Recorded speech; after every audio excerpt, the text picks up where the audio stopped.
This is the Resistance.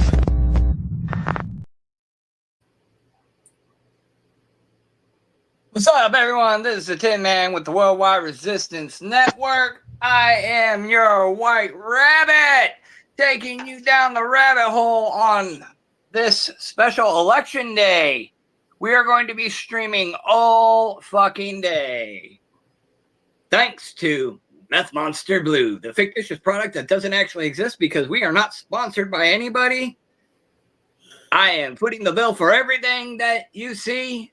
So if you like what you're seeing, you like the broadcast, you like what we have to say, by all means, like, share, subscribe, all that fun jazz. You can find us on X, YouTube, and Rumble at RealTWWRN. Again, like, follow us, share the live feeds, help get the message out there, because we are nothing without you guys. This is the activist community. We are not the activist community. You are the activist community. We're just another voice in the crowd. You're the wind that carries the voice. So support the broadcast, share the live feeds, follow us on X, Rumble, YouTube at RealTWWRN, and also check out our online store, RealTWWRN, for all sorts of awesome merch. We've got the TWWRN gear. We've got the Charlie Kirk gear, our custom gear in honor of the late Charlie Kirk. And we've got the recently launched No Strings merchandise. You've heard of No Kings? Fuck No Kings. It's all about no strings, no puppet politicians. So Exactly. Go ahead and check that out. Support the broadcast. Yada, yada, yada. Moving on. Today is the special election day. You got Virginia, New Jersey, New York, California, Colorado, all having varying legislations. Mayors, governors, Prop 50 in California. Reverend, you're in California. What kind of feedback can you give us in regards to California residents? Oh, And man. what the voting mind is out there? Well, right now it's divided over Prop 50. $300 million wasted on this prop. They spent $300 million on that. $300 million on Prop, yeah. $300 million on Prop 50, and you have vote no on Prop 50, which I do really recommend, because whatever happens somewhere else, Gavin Newsom is like want to make it worse here. But here in California, there are more red counties. There are blue. Yeah. And we got a sheriff from Kern County running for governor. And that'll be the midterm elections next year, right? Yeah. And it seems that every time when there's an election season for governorship here in California, it's always been Democrats, not one Republican, not since Schwarzenegger. You've not had any Democrats on the ballot even in recent years? We have, but it seems mostly it's been Democrats. I mean, you've had no Republicans on the ballot. I mean, no, not since Schwarzenegger. Wow. So it's been kind of close to 20 years since then. Wow. And nobody's tried to run? They try to run, but it seems that mostly Democrats were running because they're trying to keep any Republican from running for governor of California. No kidding. Yeah. Care to elaborate on that? What are they doing to keep Republicans from running? It's the same thing what they're doing if a independent or libertarian ran. They find ways to screw them over. Find ways to keep it blue. To keep them off the ballot. Yeah. So there's been no Republicans on the California governor ballot. No. Since Schwarzenegger. Yeah. Would that be considered election meddling? Yeah. Has there really been any opposition to the governor's running at all? Larry Elders, he ran because they're trying to recall Newsom. And he thinks he's just so damn popular. How narcissistic. Yeah. But then again, what do you expect from a pyromaniac that burned down the Palisades? Bless you. Oh, about that. Yeah. There's a huge investigation on that. More than that, I thought maybe you were going to allude to this, but from what I heard, it's more than just an investigation. There's a lawsuit going against Gavin Newsom now. Yeah, I know. So it's not just an investigation into the fire. They're suing the piss out of him. Yeah. And I hope he has to pay it out of pocket. I hope it doesn't come out of taxpayer money, because that would be so fucked up to make the people pay their own fucking. This fire, in my opinion, would definitely kill his chance to run for president, man. Yeah. Because you hear about because what he did was he diverted the water to the ocean instead of down California. Well, here's the thing. You know, I've worked in fire mitigation, security, fire brigade, all that. Yeah. And that we have to monitor these systems. We have to inspect them regularly. And the local fire departments independently, I do it for private contractors that have fire mitigation systems on their properties. But for cities, you generally have the fire department that would go out there and do mitigation. They would check to make sure these systems are operational. They'd turn on and shut off the hydrants. They would make sure that there's no ruptured lines, and if there were, have a contractor come out and repair those lines or do routine maintenance on those lines every so often, especially in California, because you have so many earthquakes that happen. The earth shifts so often that there's going to be cracks and breaks that occur in these lines. Those lines have to be repaired by law. For private contractors, you have to have fire mitigation systems monitored and checked routinely, as just to even have your insurance coverage. Okay, that's part of your insurance, that you have to have fire mitigation systems inspected regularly. Some are hourly, some are weekly, some are bi-weekly, some are monthly. Yeah. But it's stipulated that if you want insurance and insurance deductions, you have to have these systems operational and monitored routinely. So for the cities and states, that there's local, city, state, and federal legislation that says these systems have to be monitored and maintained. Yeah. And the fact that they weren't is criminal negligence. And you have a lot of the fire departments donating their fire gear to foreign aid causes, which is admirable. But what are you going to do in a state that's pretty much constantly on fire when you don't have fire gear? How the hell are you going to fight a fire if you have no fire gear? What, are you going to fight a fire with hopes and dreams? Okay. The fire gear, your jacket, your pants, your boots, your gloves, the Kevlar over your head, your helmet. all that stuff is to keep the firefighters safe and alive. Yeah. They can't get anywhere near a fire to fight it if they don't have gear.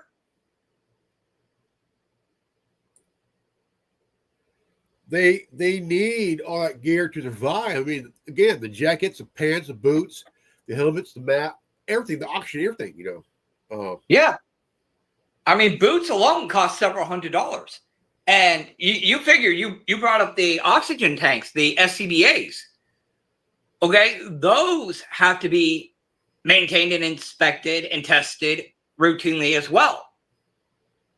And that can get costly if you have to go to a private contractor. For the most part, especially in bigger areas, most fire departments have on-site tank refilling at their facilities. So you generally don't have to worry about that. But for private contractors, we have to take our SCBA tanks to get refilled at the fire stations.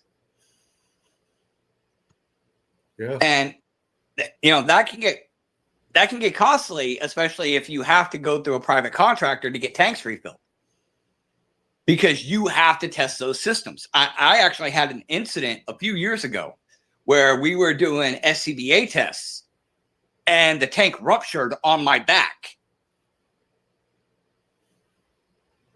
The nozzle where it connects to the tank shot off, and there was so much pressure behind it, it actually lifted me a few inches off the ground. It was like, whoa, what the hell happened? And, you know, the last thing you want is something like that happening when you're in the middle of a fire zone where there's a lot of smoke, or if you're dealing with chemicals like argonite, CO2, gas ruptures, or whatever. Okay, that stuff can be fatal. So the last thing you want is your oxygen system to go out on you in the middle of a crisis where you are dependent on that system to breathe. And the fact that these systems and this equipment was not being monitored, not being maintained, not being upkept is criminal negligence. And that's not including, you know, having drained the reservoir. You know, they're sitting there saying, oh, we need to save this fish. It doesn't take that long to drain a reservoir, relocate a fish, and then refill the reservoir. You remember Diamond Valley Lake. You heard about that, where they found all the mammoth bones? Yeah. Once that project was complete, it did not take them long to fill that lake. That was a huge man-made lake. It did not take long to fill it. So for them to sit there and make this argument regarding draining and refilling that reservoir is complete bullshit. And then you have that other reservoir, that reserve, that you said was running out into the ocean.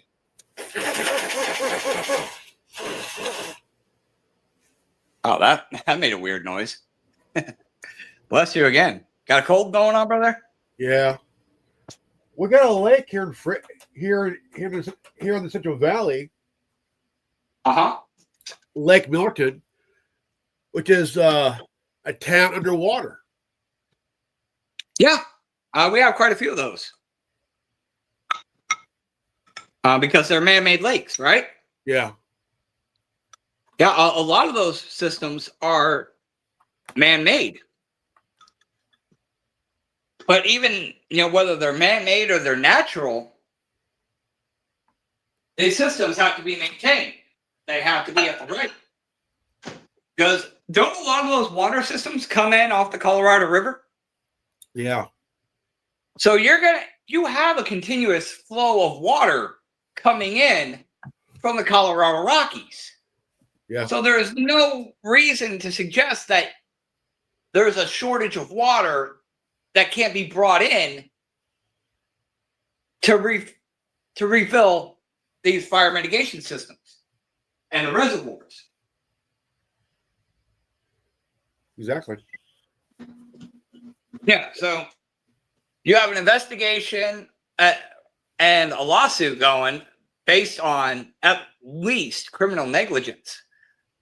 And that's not including the fact that Gavin Newsom, after promising to let people rebuild, turned around and decided he was going to sell the properties right out from under the property owners to private contractors.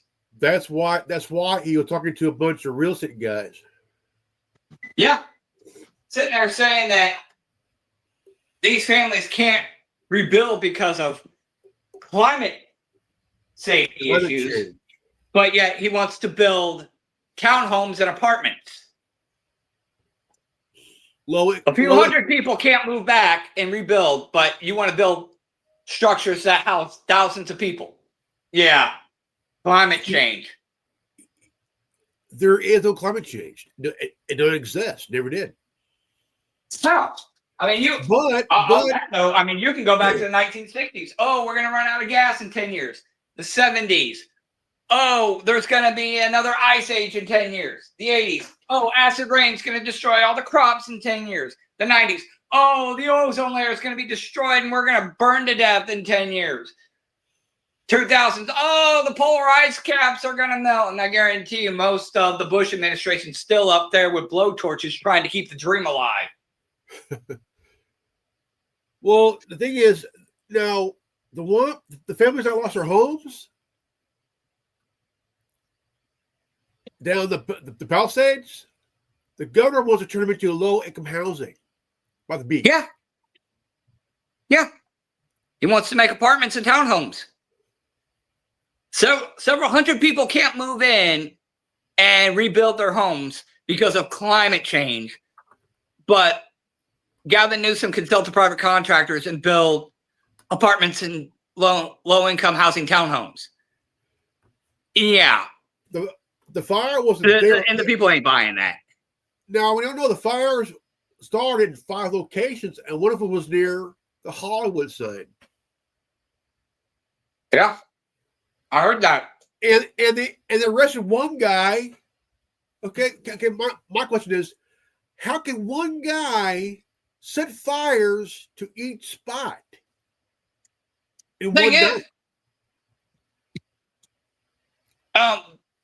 The guy in question, if you're talking about the guy I think you're talking about, the most recent arrest, he allegedly started a fire within the area. It was put out, but it allegedly smoldered underground and restarted. And that's where they say the Palisades fire originated. Now, you have quite a few people who during this fire were going pyromaniac and just lighting shit up left and right. Yeah. But this guy, I forget his name, but it's the most recent guy that they're blaming for the Palisade fire. He's a patsy. Agreed.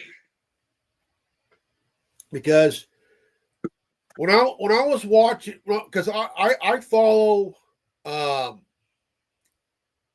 Richard from Boston on YouTube and Rumble, as well as I was the name so sorry Charlie, or his name is, and both are good to follow, and man. There's footage of 5-6 people wearing all black, hiding, trying to start fires, man. Like, yeah. But the media won't tell you that shit. Oh, no. I mean, political bias is one thing. Showing favoritism to a political party is one thing, but to just completely ignore facts, especially on what should be considered an independent issue, yeah, that's a whole other can of worms. The last fire that was reported was about 5 hours away from Fresno, where I'm at, man. Janupa Valley.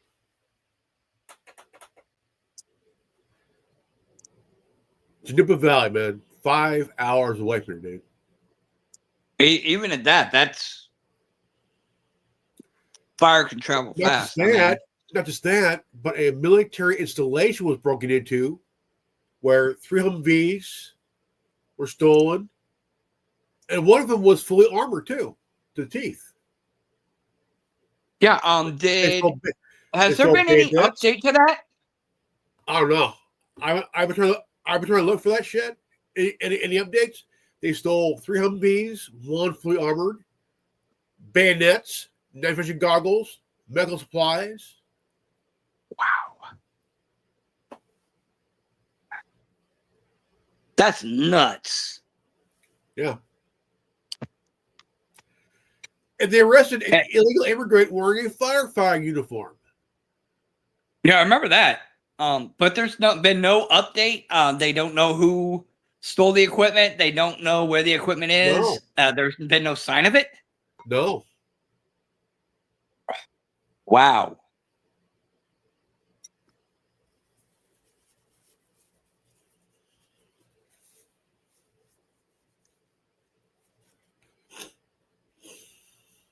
I mean, I'm at a loss for words. Each Humvee is valued at $70,000, as is. Oh yeah, for sure. But fully armored, at least over $100,000, man.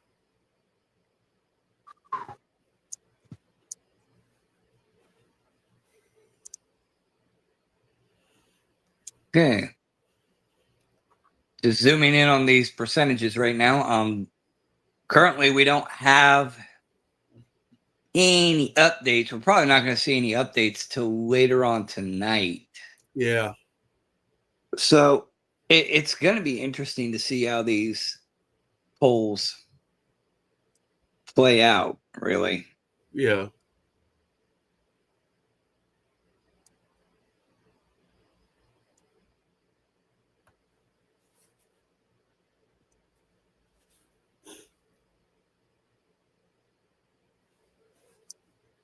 Just make sure that remains visible. There we go.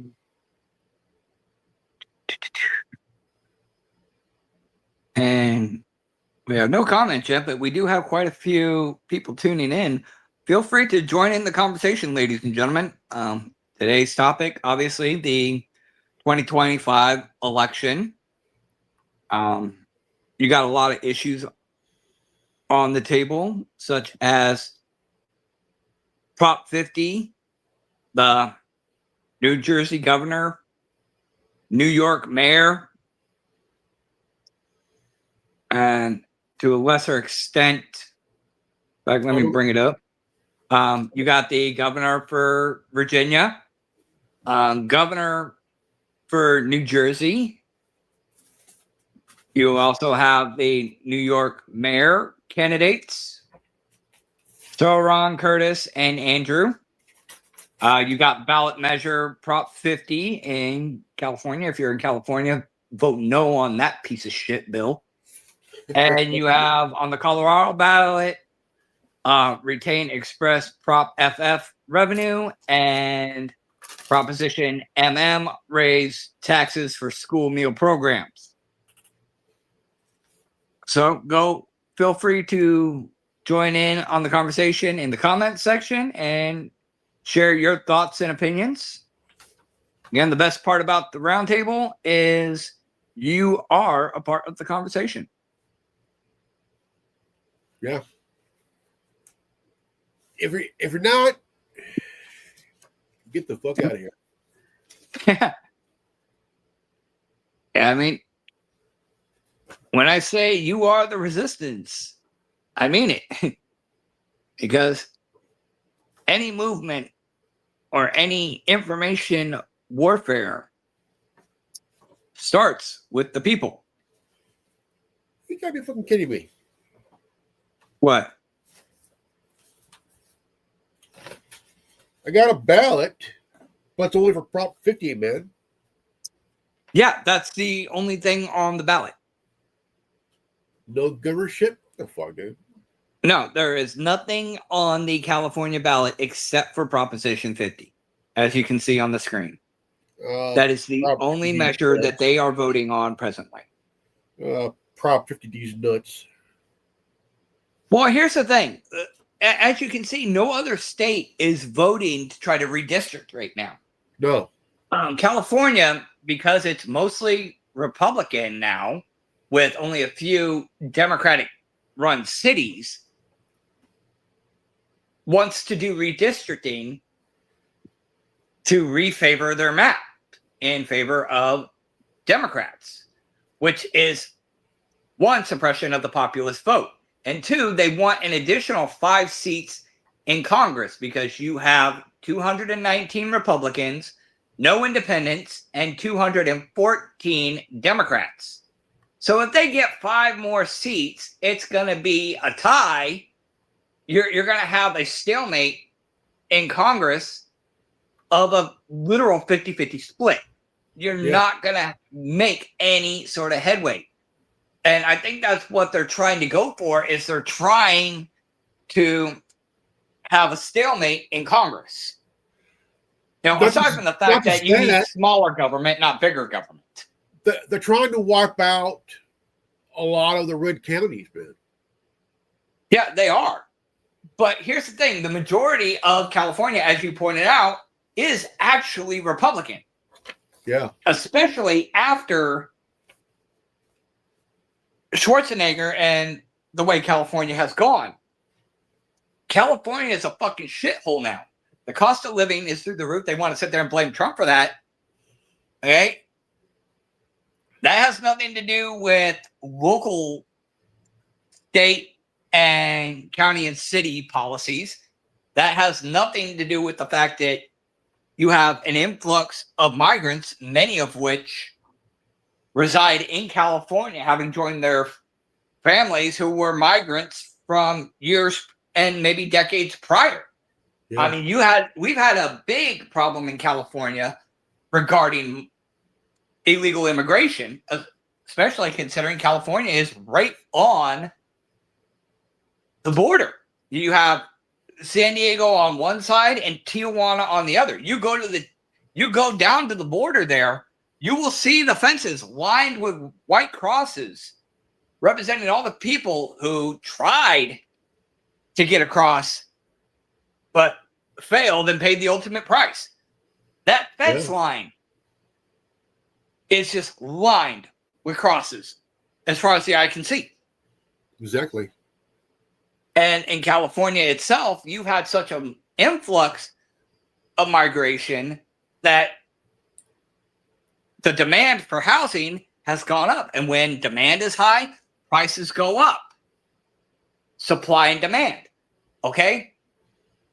If I have food and I'm a food distributor and there's a high demand for food, I can afford to charge more because there's a demand for it. Same with any other product. So I understand a lot of people want to blame Trump because he's the president, and you got that whole thing. Ooh, Orange Man, bad. Smash Orange Man. Make orange juice out of Orange Man. But it's a ridiculous notion. It's a ridiculous mindset and behavioral pattern to sit there and say that all of the world's problems fall on the head of one individual when you have the executive branch, you have the legislative branch, which is Congress and the Senate, you have the courts, and you have local, state, and city governors who enact policies and laws as well. It's not just on one person, and we can't just sit there and go, ooh, Orange Man, bad. It's like, come on, dude. You got to see the broader picture. That people need to see the broader picture here. And one of the biggest problems we're having right now is government is too fucking big. Government is too big. You've got 219 Republicans in Congress, 214 Democrats. In the Senate, you've got 53 Republicans, 2 independents, and 45 Democratic senators? Yeah. I mean, Congress alone, I think, could stand to scale back in terms of the amount of people that serve in Congress. You don't need a whole freaking squad to represent a single state. If you can have one governor to run a whole state, you can have 1, maybe 2 congressmen or congresswomen per state. You don't need 5 additional seats on top of what you already have. It's ridiculous. Exactly. And you don't need a lot. I mean, you don't need a lot of people to add more because already have. Already have so many fucking people in office anyway here in California. But yeah, I mean, you've got 1 mayor per city. You've got 1 governor. And I think it'd be fair to say, 1, maybe 2 congressmen and just, maybe 1 senator per state.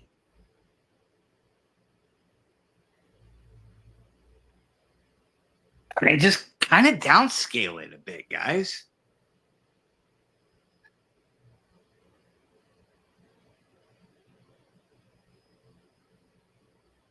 I don't know. Maybe I'm just old school. I don't know. I don't get paid enough to think. I ain't getting paid for it.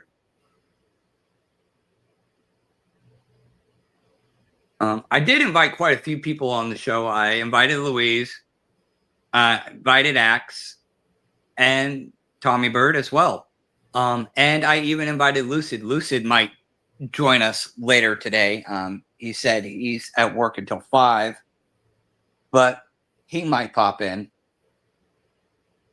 Well, the thing is, I mean, we have too many Democrats here anyway, in office.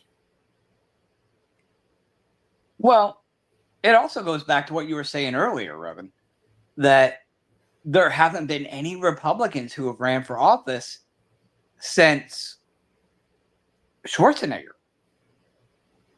And he left office in what, 2011, 2012? Somewhere around there? He ran because of Greg Davis, who wanted to raise the DMV fees to $300 a year. Yeah. Which was insane. I mean, Davis wasn't a good freaking governor, period, but that was completely insane. He came in after Pete Wilson left office. Yeah. And Pete Wilson was he was kind of the George H.W. Bush of California. Yeah.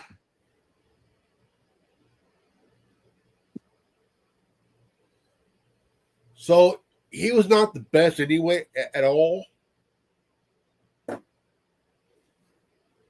And this was after Schwarzenegger or before Schwarzenegger? Yeah. Yeah, what? Was it before or after Schwarzenegger? Before. Okay. From in between Schwarzenegger and Gavin Newsom, who were the California governors? In my knowledge, it was Pete Wilson, Greg Davis, Schwarzenegger, Jerry Brown, and Gavin Newsom. Okay. So it was only ever Jerry Brown and Gavin Newsom and Schwarzenegger. Yeah, actor Schwarzenegger. Jerry Yeah, Brown that's ran what I thought, but I before. wanted to make sure I wasn't missing anything. Jerry Brown ran before, and so did his dad. His dad ran twice and was a twice governor of California. Happy birthday. So he followed his dad's thing and was like, I'm gonna become governor twice too, like my daddy. Except I'm not gonna fuck the family dog.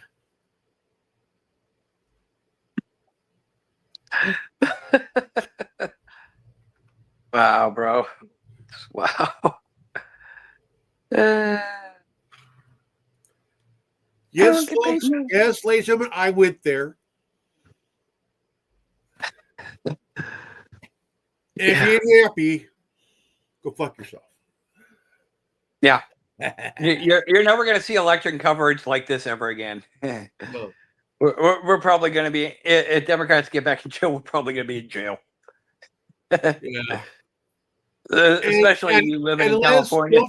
Don't forget to, if you're, don't do it.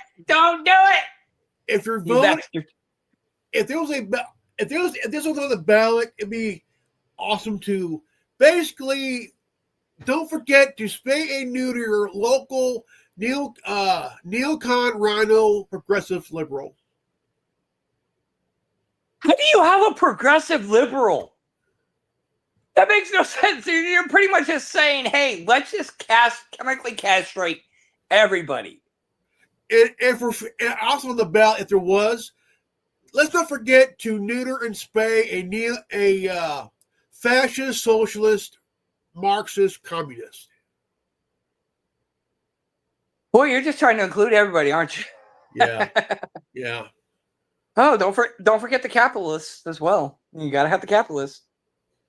Apparently, according to Democrats, capitalism is bad. We could do the hoity-toity ones too. Oh, Jesus. I just work here, man. I just work here.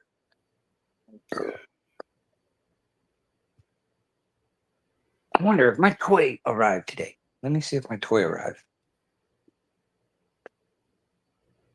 And no, it's not that kind of toy.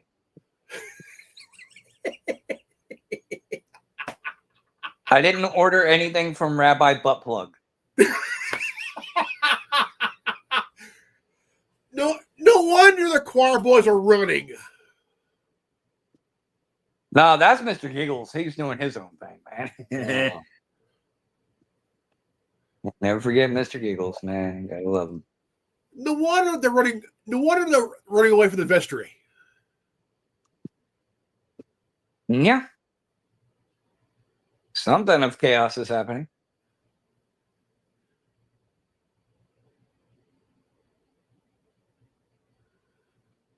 I think my page froze. No, we're good. Well, let me see if my mail is here. No, I actually got something really cool coming. It's a little home defense thing. Oh, nice, man. Oh, you've actually heard about this thing before. Oh, the dildo chucks. No, I just got regular nunchucks. Oh, the chazuka. The chazuka. The chazuka.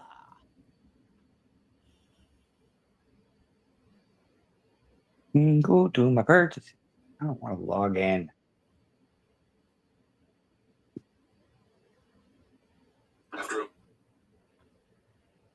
Just tell me to fucking log in. I don't want to log in. Okay, let's look out my window. See if I can see if my flag's still up. I cannot see from here. Oh, fuck it. We're going for a walk.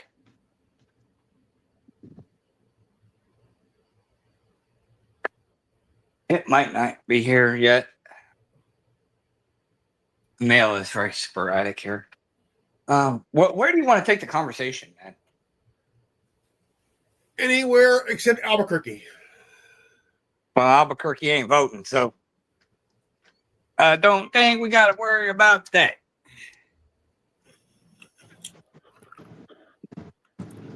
How about Portland Antifa is running for the hills, man? Yeah, go ahead and cover that. Wait. I've been paying attention to the Antifa shit in Portland. MAGA people are taking over Portland, man. No kidding. Yeah. After 140 days, Antifa's ready for the hills, man. Yeah, it's kind of interesting to see when these people have been pushing for so long finally get some pushback. And there's some stragglers holding on to that shit, but not enough to fight back well. Yeah.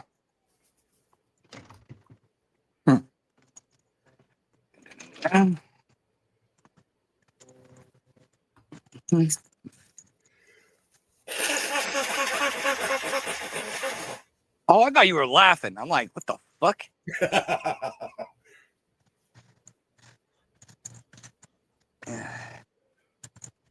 You got yourself a cold, or you got the corona herpes? I don't know, man. It's like my dick hurts and I can't breathe. If that was a honking, my dick was sneezing.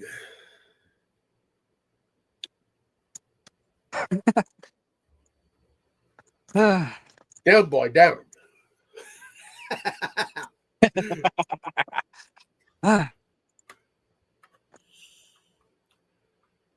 I got some water for my dog, man. Right back.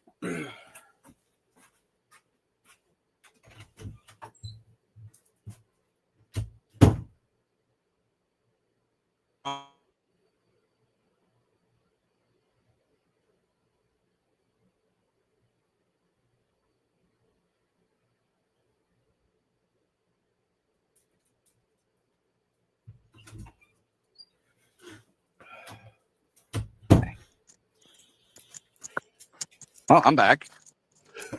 That was weird. Yeah. Did you drop too, or was it just my signal? I think that was your signal, man. Probably. It's here. It's a lot smaller than I thought it was going to be.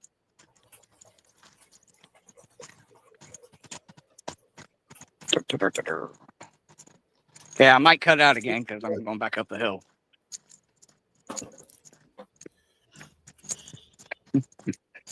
Yep. I live on top of a hill. There's So if anybody, there's a little place by DMV where I got my permit. Habib Burger. Happy Burger. No, it's called Habib Chicken. Spicy chicken. Okay. And it is freaking good, man. And you get 2 sliders and fries. Fucking good, man. Spicy chicken sliders, man. Really fucking good, dude. What's it called? Habib Chicken. Are they paying you for this? No. I wish. It's just that damn good, huh? Oh yeah. If any of you are in Fresno or touring in Fresno, check this place out. Oh man, they have the best spiced chicken sandwich. And I tell you what, it could be like hot to medium to mild. I got the medium, so yeah.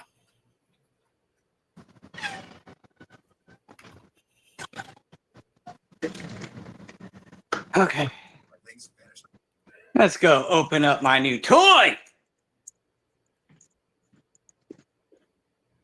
Yay, dildo chucks. Worse. It is far worse than dildo chucks, my friend. Fudgy shooters. No, worse than fudgy shooters.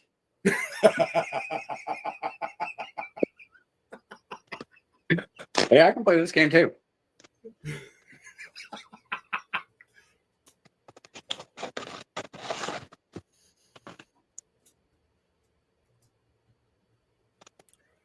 Okay, you ready? Yeah.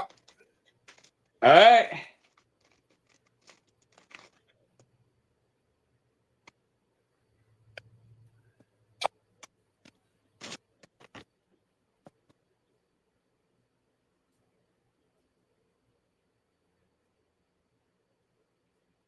Do you know what it is? Lawyer. Oh, speaker. Worse. You've heard about this before. Sonic nausea. The sonic nausea system. Which means if I turn this bad boy on, anybody in the vicinity is going to be violently sick. It emits a frequency that makes people nauseous, violently nauseous. Did they have a cartoon called that? I don't know, but Alex Jones talked about it on his documentary Road to Tyranny. And I was thinking recently with the issue of the food stamps going out and the threats of rioting and looting and all of that, I'm like, I really don't want to have to shoot people and, have to explain that to the police. So I'm like, okay, what's a good deterrent? Sonic nausea system. Oh yeah. So anybody tries to break in, you're going to be puking like it's a casting call for The Exorcist. Because I am very resourceful. Oh yeah, man. Oh yeah. Yep. So it'll make people nauseous and force them to flee the area.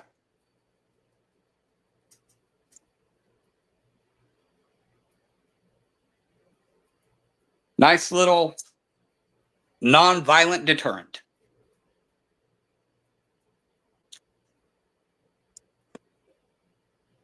But that's something we need to talk about.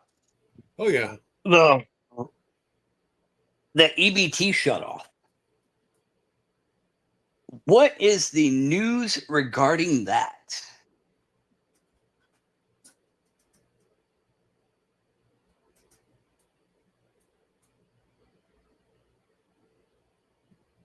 What are you doing, fat cat?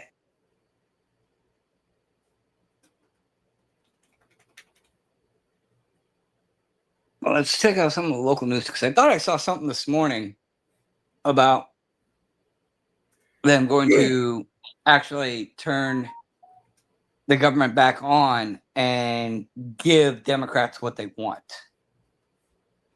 in terms of the Affordable Care Act. Election day, key race unfolds in New York City, New Jersey, and Virginia. Complicating. Trump keeps complicating Republicans' message about Biden's pardon and auto pen. On the hotspot bans.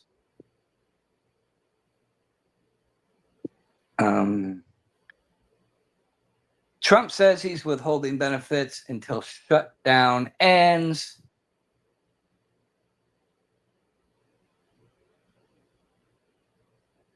California officials push back on Trump claim that Prop 50 vote is a giant scam.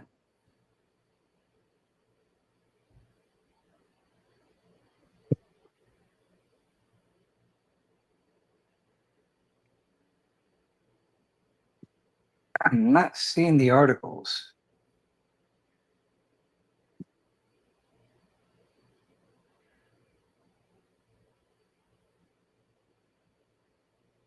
And let's go ahead and check out. Trump says he's withholding SNAP benefits. This is The Hill, an article by The Hill.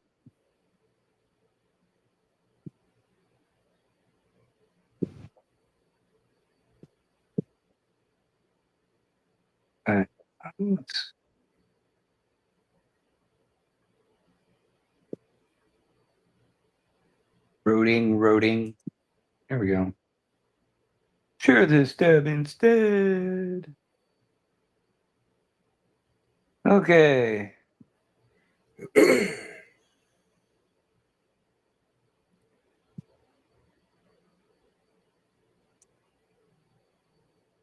These advertisements.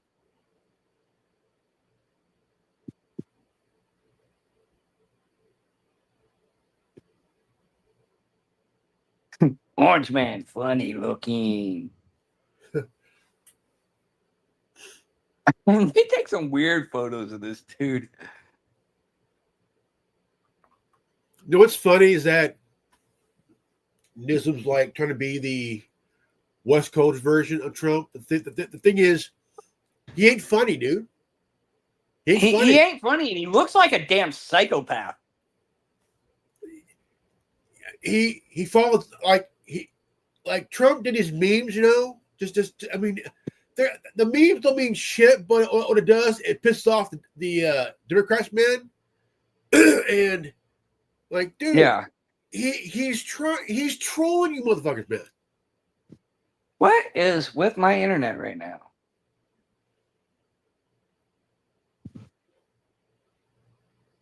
Okay. My page just went wonky. Weird.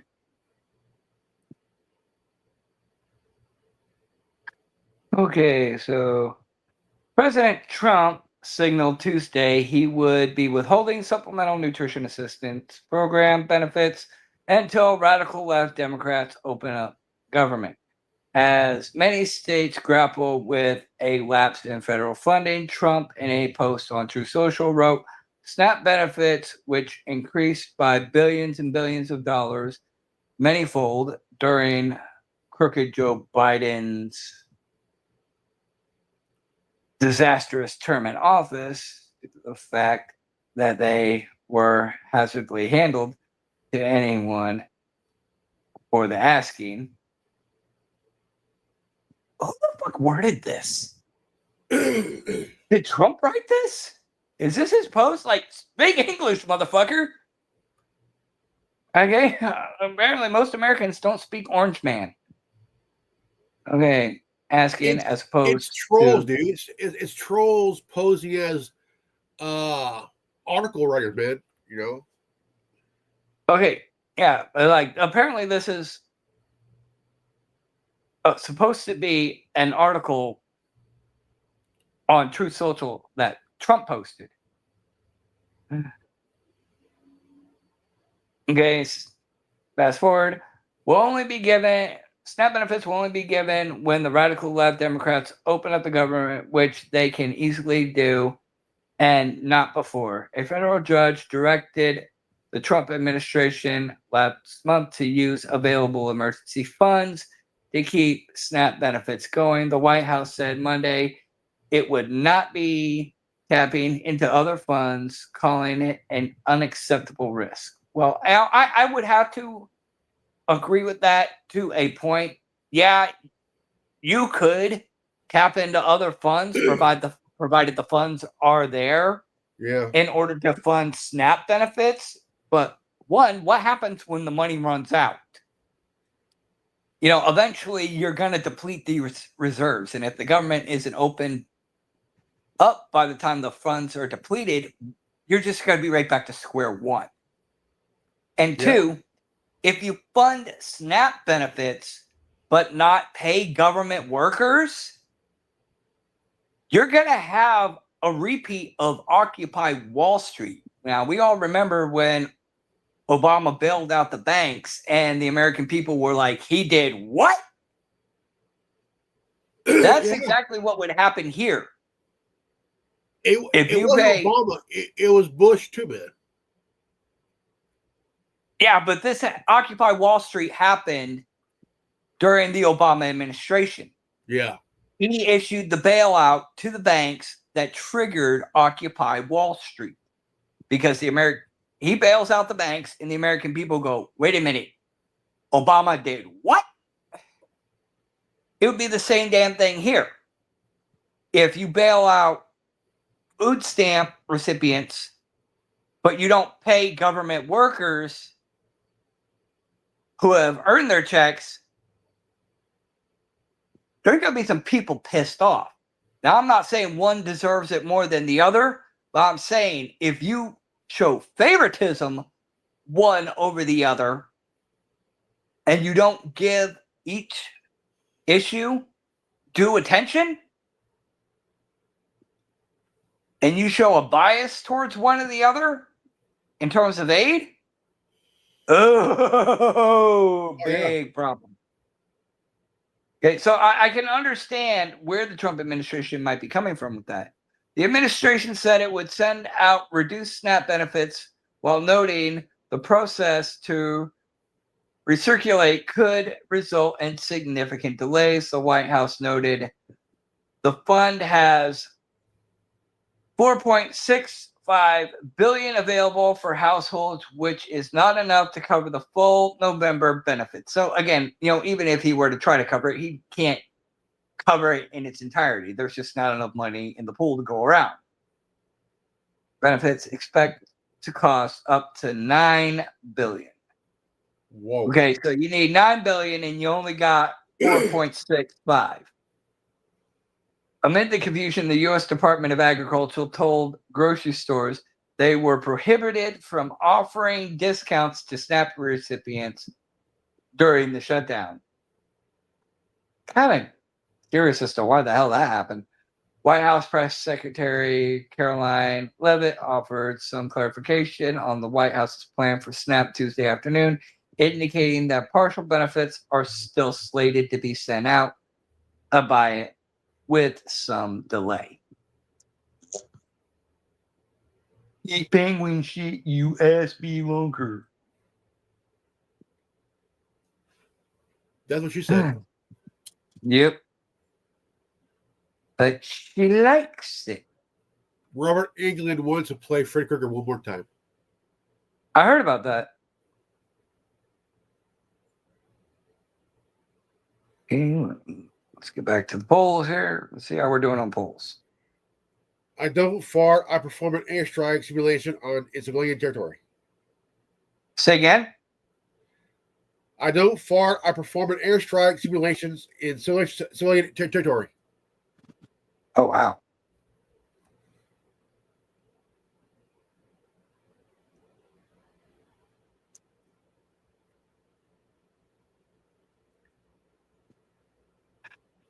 Okay, so we still have no results in for any of these polls. Still, the percentages are all at 0-0. As things update, we can give a more broader perspective. Yeah. But we're probably not going to see anything of substance until later tonight after the polls close.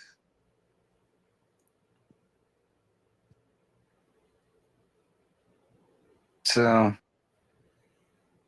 I guess that's that.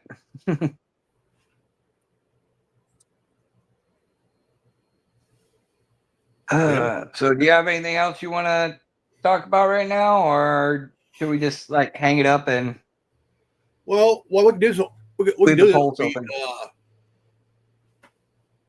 I want to get in touch with the Antifa situation here. Okay, go ahead and talk about the Antifa situation.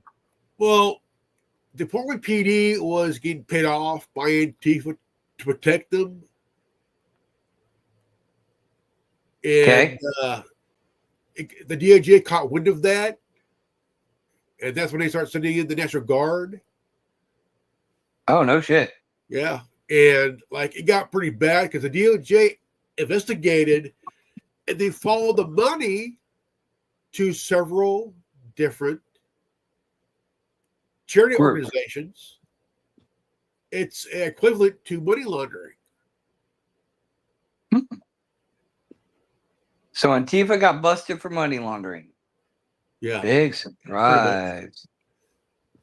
Or I should say, considering Antifa doesn't technically exist. They exist, is it that they're funders. well, the funders for these alleged ideologies and groups. Yeah.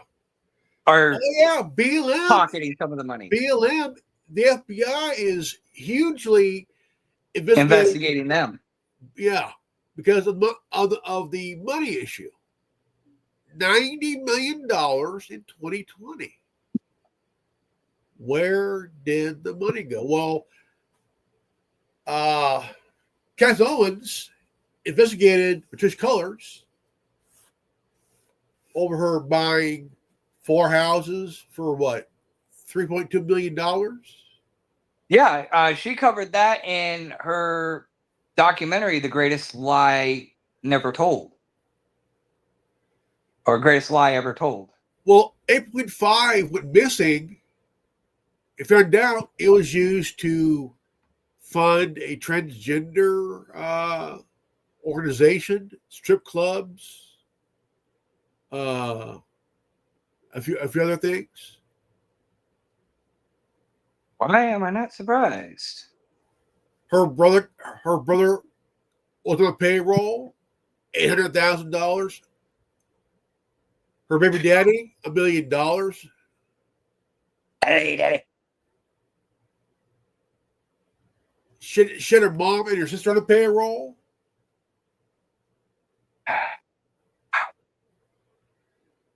And BLM bought a mansion for $6 million.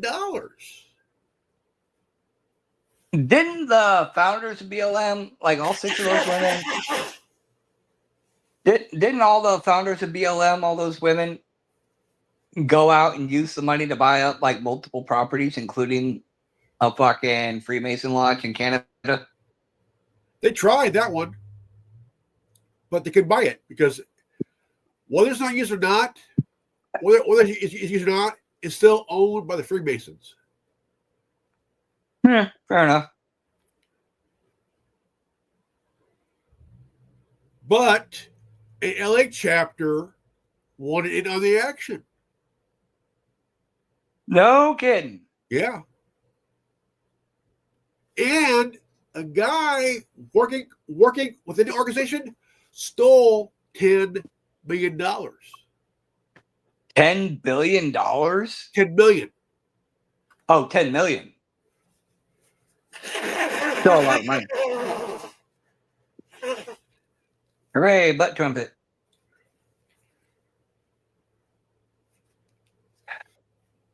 Yeah. Still, that's wild. Also, one of the founders is in trouble for embezzling through intimidation and threats and shit. No kidding. Yeah.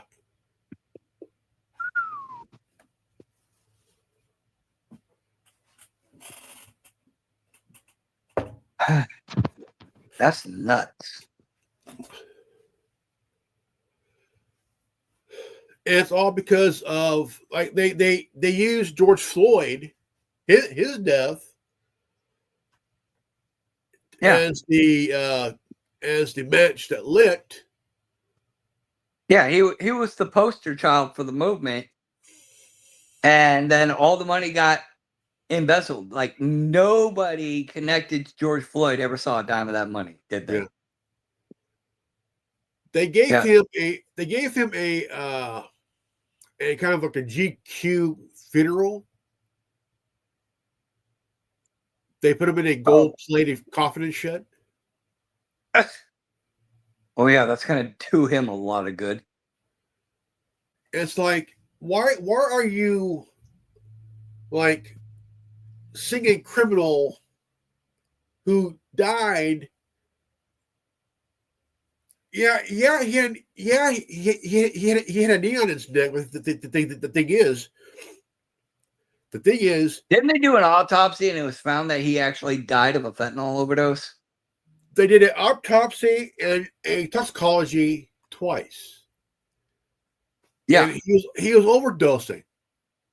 Now, instead of taking him out and put him on the ground where he had a knee on his neck, they should have taken him to the hospital.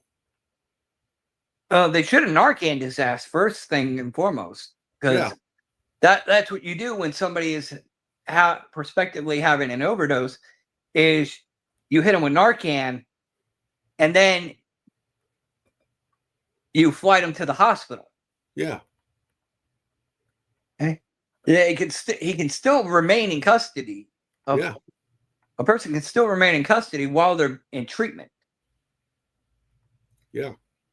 So it is safe to say that the police did not handle that situation appropriately. No. Now, does that make him a martyr or a hero?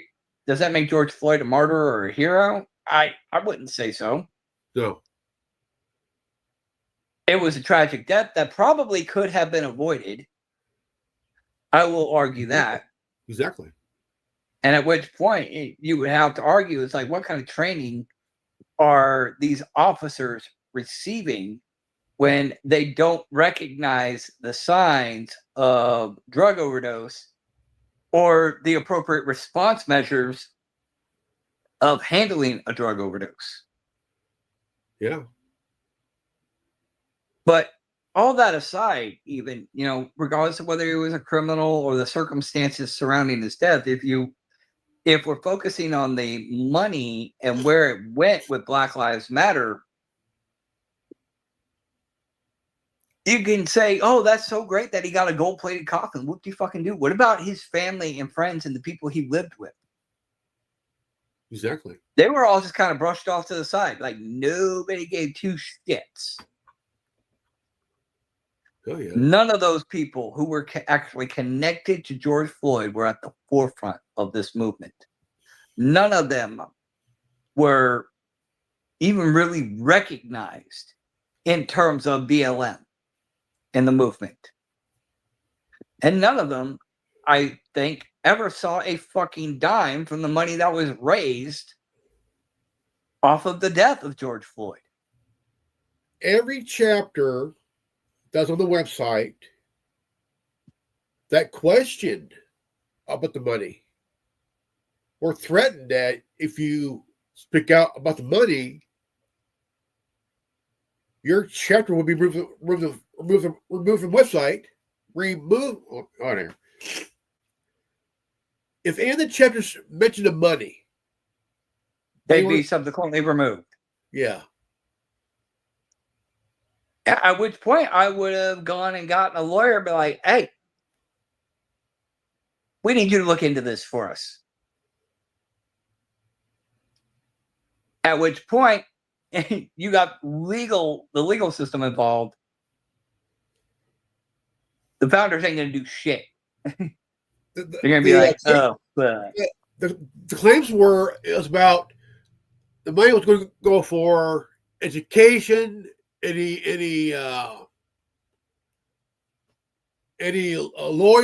lawyers and shit like that, all that stuff, None of it. Right. I mean, you have what was her name? That chick that died. Breonna Taylor. Her mom got pissed off because Sean King, that fucking fake black guy, black dude whose parents were white, by the way.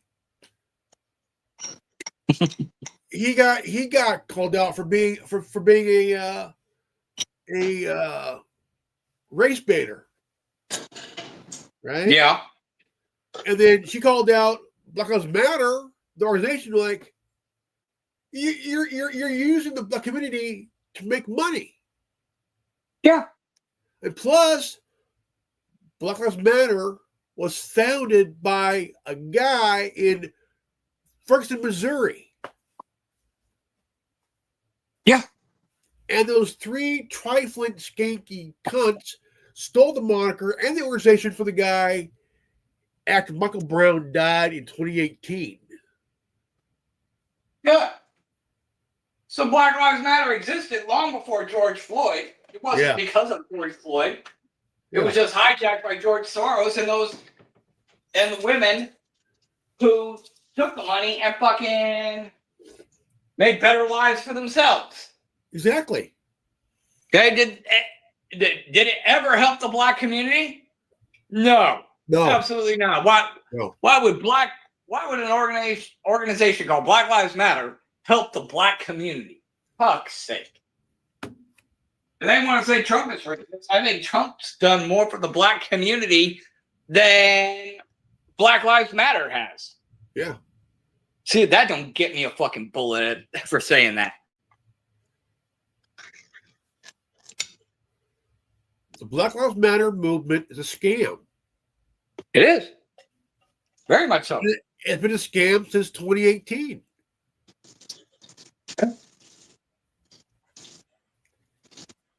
But if I had done something like that, I'd be sitting in jail right now. Yeah. If you or I had done something like that, you and I would be sitting in jail, bro. If I started Mexican Lives Matter and did that shit, my ass would be in jail, dude. I mean, they probably X you out because you don't even look remotely Latino. Like, until you fucking told me that you were Latino descent, I would have never thought it, bro. Yeah. I mean, Lucid is of Latino descent. You could tell Lucid was Hispanic. Yeah. I mean, his mother was white. His father was Hispanic. His father was straight up mariachi motherfucker. Yeah. Yeah, he was vintage mariachi motherfucker, and his mom was white, but he looked straight up Mexican. You would not know that his mommy was white. Yeah. My dad, he's a lighter skinned Mexican man. Yeah. What about your mom? She's white. Okay, so your dad's probably like half Mexican. Your mom's full white, so you're probably like a quarter Mexican? Half Mexican, half. Okay, half Mexican. So your dad is full Mexican? Yeah. The more you know.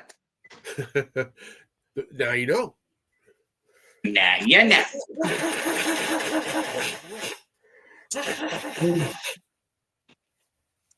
But Sean King bastard here. I mean, he's like, he says, my dad was black, my mom was white. No, dude, your parents rented you out, dude. They did. They narked his ass out. His parents rented him out. Like, no, this dumb shit's white. He's fully white. He is white as saltine crackers.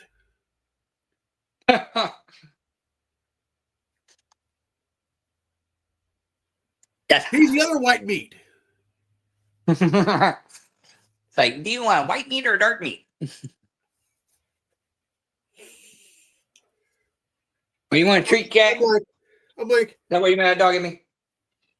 So I'm like, Yeah.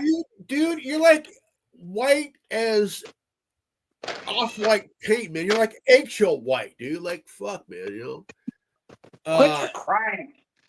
He's the other white meat, you know, that kind of thing, you know. Yep.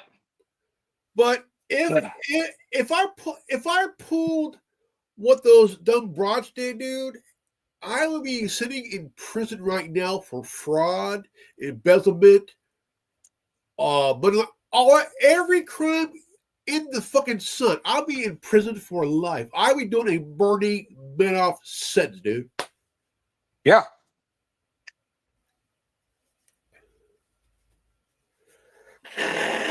Yeah. I mean, it's like this.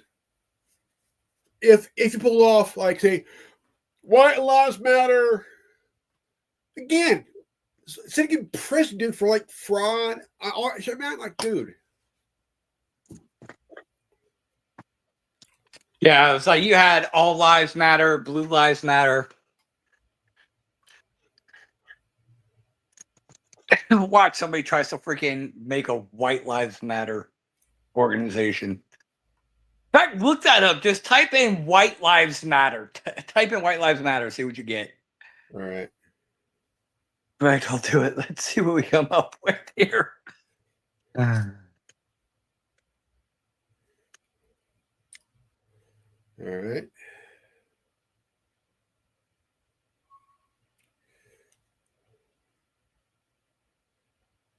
This is going to be funny.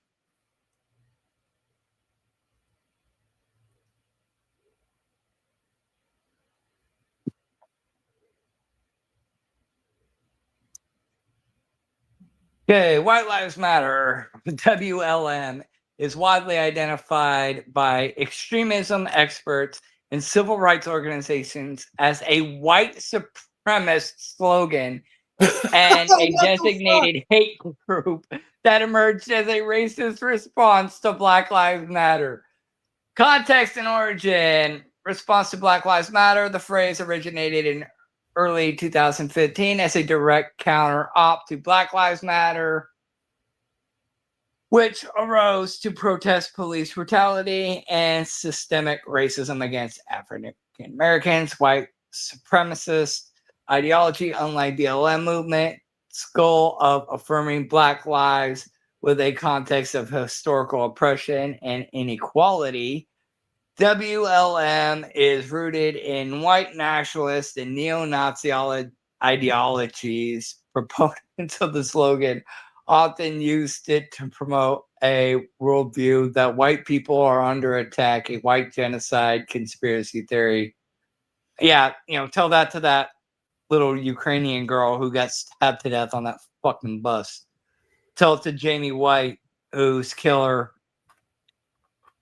made a rap song about it saying, I killed that white boy. Wow. Well, back in the 60s, you had the Black Panther Party and the White Panther Party. I'm sorry I rode your Black Panther Party. And it was what's the name?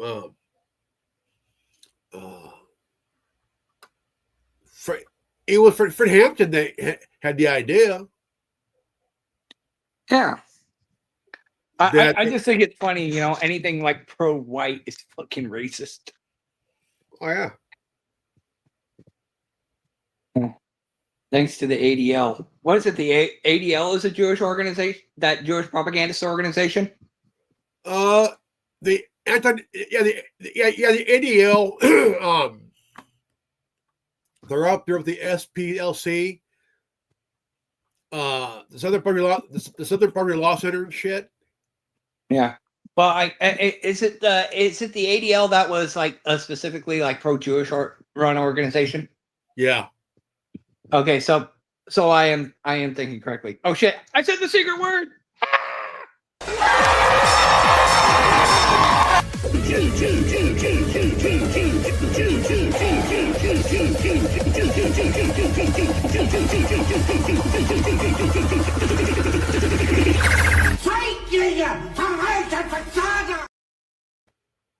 Oh yeah! Don't forget the Shavana Jews.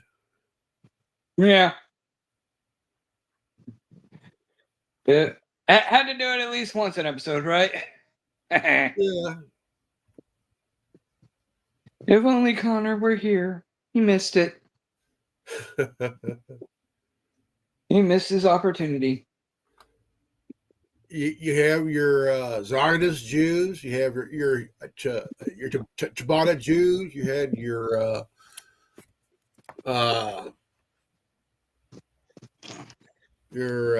gangster Jews.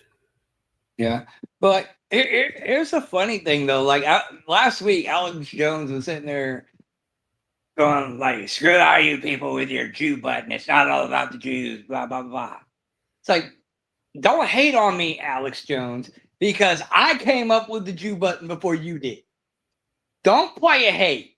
Hey, we're all in this together. Don't hate me because I had a good idea and I implemented it first, bro. Okay, don't be hating because I came up with the Jew button before you did. Oh yeah. And I came up with the idea because I agree with Alex Jones that the fundamental focus should not be wholeheartedly on Israel.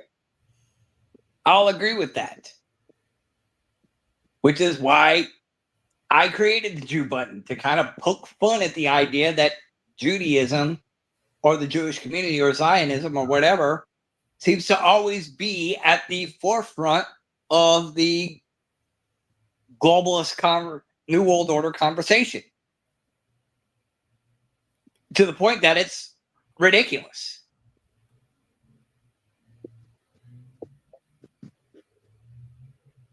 I think it's really nuts how I mean the whole censorship thing, you know, it's just that it's the people that don't like anyone with a critical mind that think. I mean, critical thinkers, critical mind, all that shit from us being a critical thinker, critical mind. I mean, we have a lot to say here, and yeah, we tend to have that zero fucks given attitude on what we say because, like them, at least we have the balls to say what's needed to be said. You know, I do it all the time. You know, yeah, and unfortunately, the Jewish community sadly seems to be at the forefront of it a lot of the times. It's regrettable. Well, it's like this. Not all Jewish people are like that. No, it's just a small percentage of people using the Jewish name to do bad things and are trying to hide behind the Jewish name in order to get away with their criminal activity.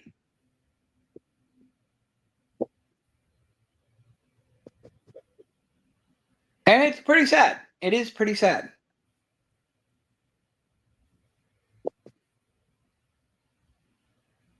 It is. It is very. But I'm gonna pop on a few videos that I want to share here. I finally figured out a way to do this.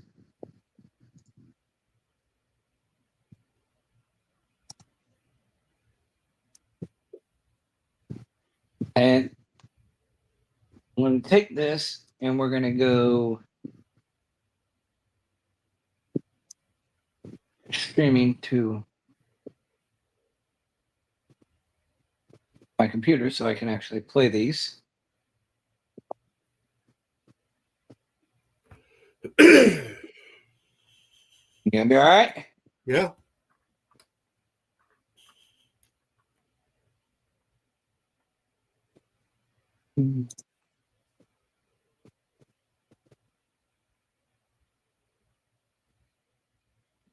Your screen.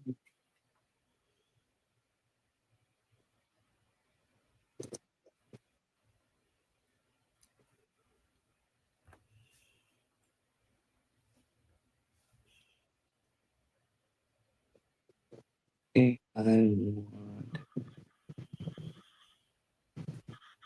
window.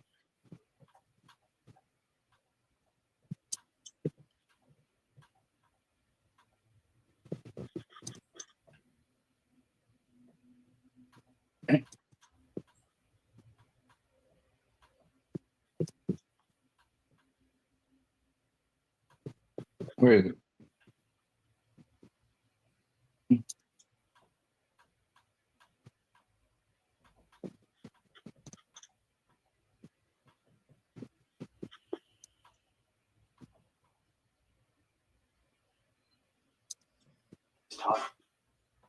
When you get. Try this again. All right. Here we go. Here we go.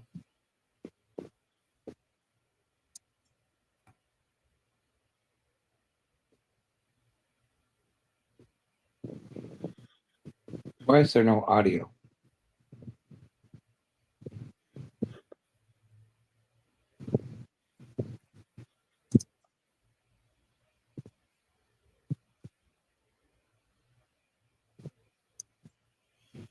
Let's try that again.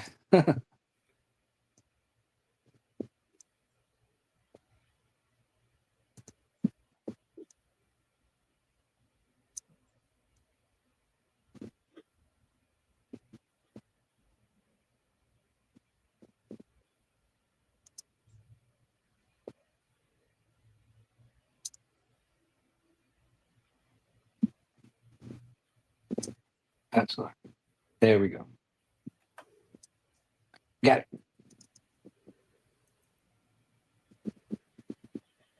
In this country, according to John Fetterman himself, his Zionism. Start that.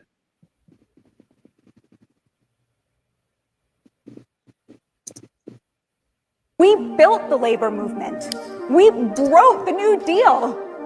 70% of the lawyers who worked on civil rights cases were Jews. We've been at the forefront of every liberal and leftist issue in this country. According to John Fetterman himself, his Zionism puts him out of step with the rest of his party, which, I'm sorry, only 13% stand with Israelis against the Palestinians. Zionism does not have a future in the American left.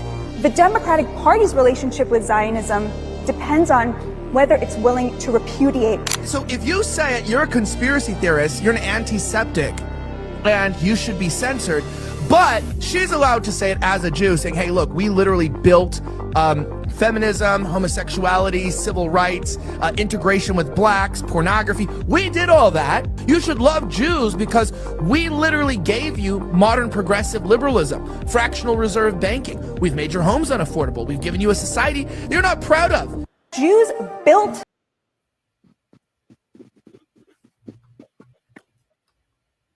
Kind of a clusterfuck, ain't it? Now, here's the thing. John Fetterman is calling out his own party, dude. John Fetterman is straight up calling out his own party, dude. Yeah. So if they're mad about that, right? Look,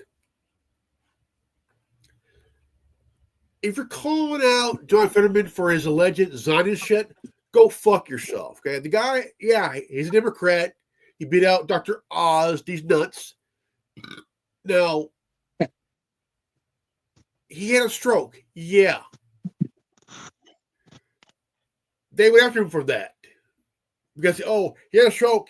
He might not all be there, but he managed to survive that.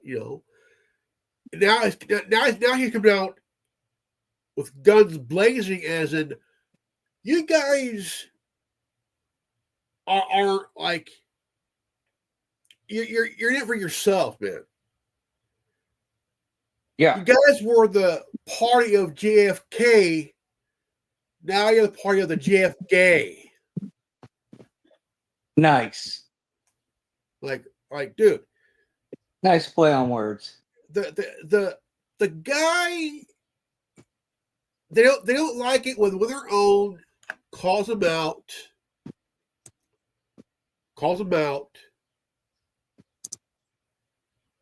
for what they're doing. Oh, of course not. Because why would we call somebody out for wrongdoing? Just because of the color of their skin or their religious or ethnic background. Oh, God forbid. We actually just put aside somebody's skin color or their ethnic or religious background and just look at the facts and go, okay, this person did this bad thing, that person bad. Doesn't have anything to do with the color of their skin or the religion or whatever. It's just a person did a bad thing. Okay, we can deal with that. Why does that have to be an issue? Yeah. That's why I fucking disagree with hate crime and hate speech and whatnot, because it's so fucking stupid. Yeah, you can maybe hate somebody for the color of their skin or their religious or ethnic background or whatnot, but if you do something against somebody, you're angry at them regardless of the reason you're angry. You're angry with that individual or those group of people. Regardless of the reasoning, you're angry with them. You retaliate against them out of anger. I mean, I think that should be pretty much the meat potatoes of the argument. It's like if you kill somebody, regardless of the reason why you killed them, if you kill somebody in malice and out of anger, what does it matter the reason why? Hey, people want to add subtext to crime as if it freaking really makes that big of a difference. Exactly. Because I mean, it's like this. 2024 was kind of a weird year. It was. It was a weird year. And I was on TikTok all year long. And when Kamala Harris was thrown into the mix of shit, you had people automatically jumping under damn bandwagon like, you know, we're gonna have the first ever black woman president. No, we're not. No, we're not, dude. Shut the fuck up. Yeah. She's not. Okay, for one thing, Kamala Harris is not black. She's half Indian, half Jamaican Irish. Her mom's Indian. Her dad is Jamaican Irish. Yeah. So, well, so she's black. No. Stop with the black shit. She's not black. Even the huge majority of black people saying she's not black. She don't look black. She's not. And she was trying to cater to the black vote, and everybody's like, "No, you're not black, honey." Just like Pocahontas sitting there saying that she's Native American, bitch. You are whiter than a saltine cracker. She's not even Sean King black. Nope.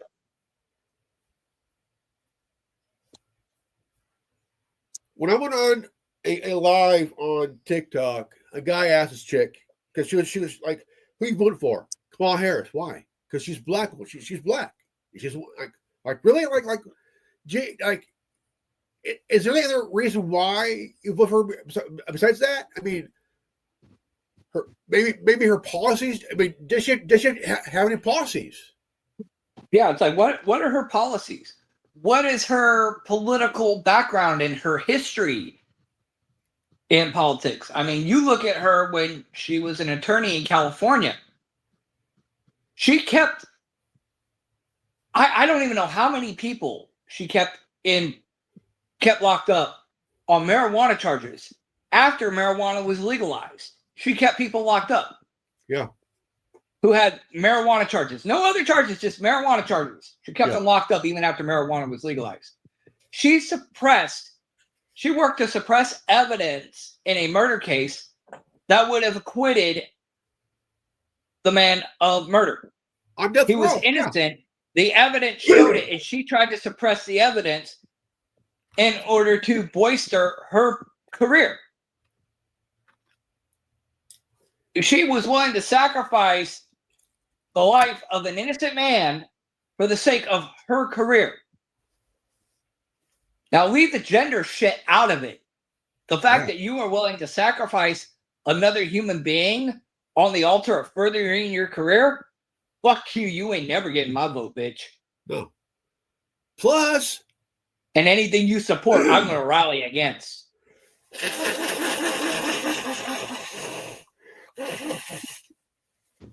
I'm on this.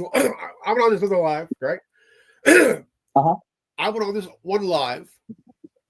What's your pronouns? These nuts. Exactly. Yeah. I said, I don't use them. Yeah, you do. I go, no, I don't.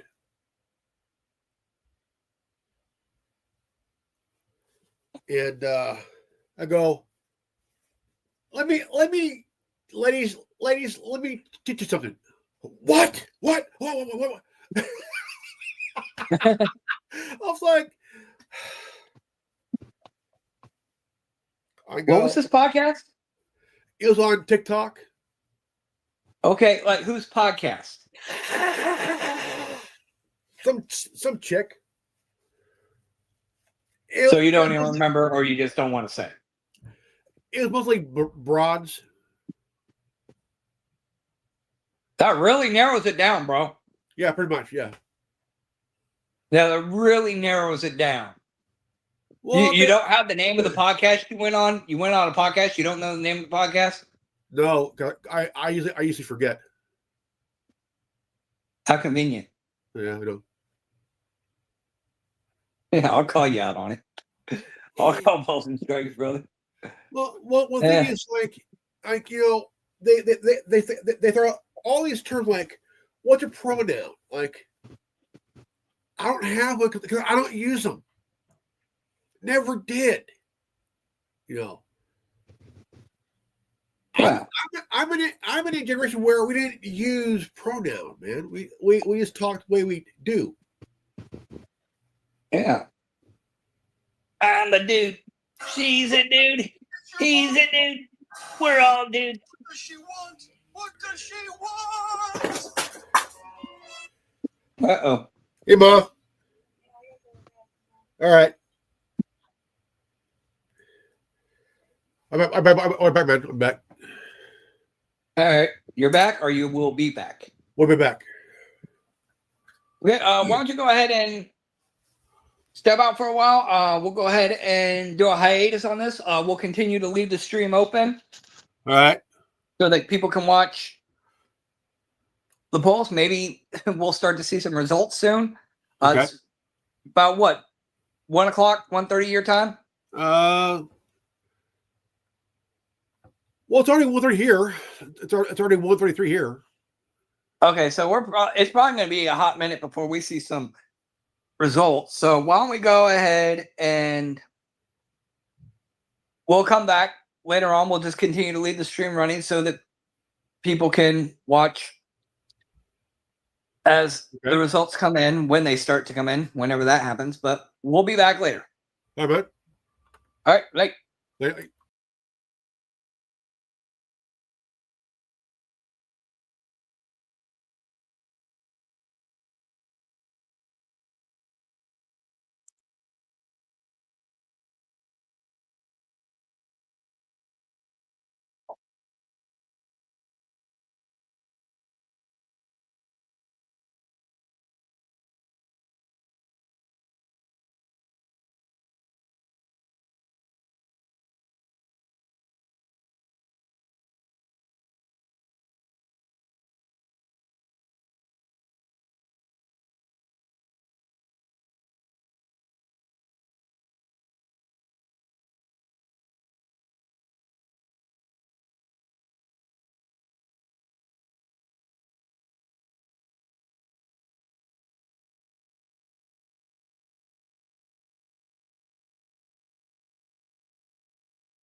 Good morning, everyone. It is Saturday, October 18th. I am your host, the Tin Man, with the Worldwide Resistance Network, an independent media outlet covering independent political activism. Again, we are live at the No Kings protest in Winchester, Tennessee, on the corner of College Street and 2nd. And joining me today is President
You can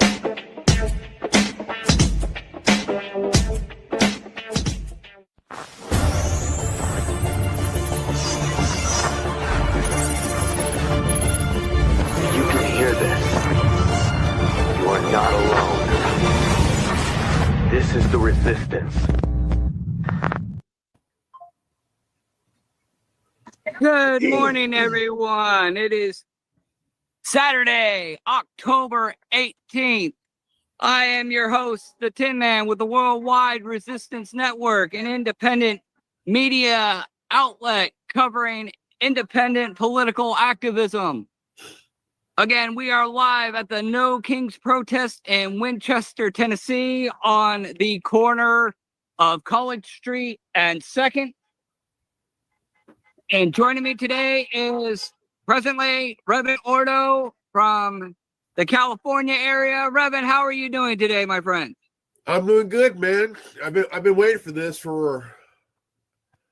since July, since the last one happened. Yeah, you weren't able to join us on the last one. No. It was Connor, who will probably be joining us momentarily. He said that he wasn't quite ready, but hopefully he will be here sooner rather than later.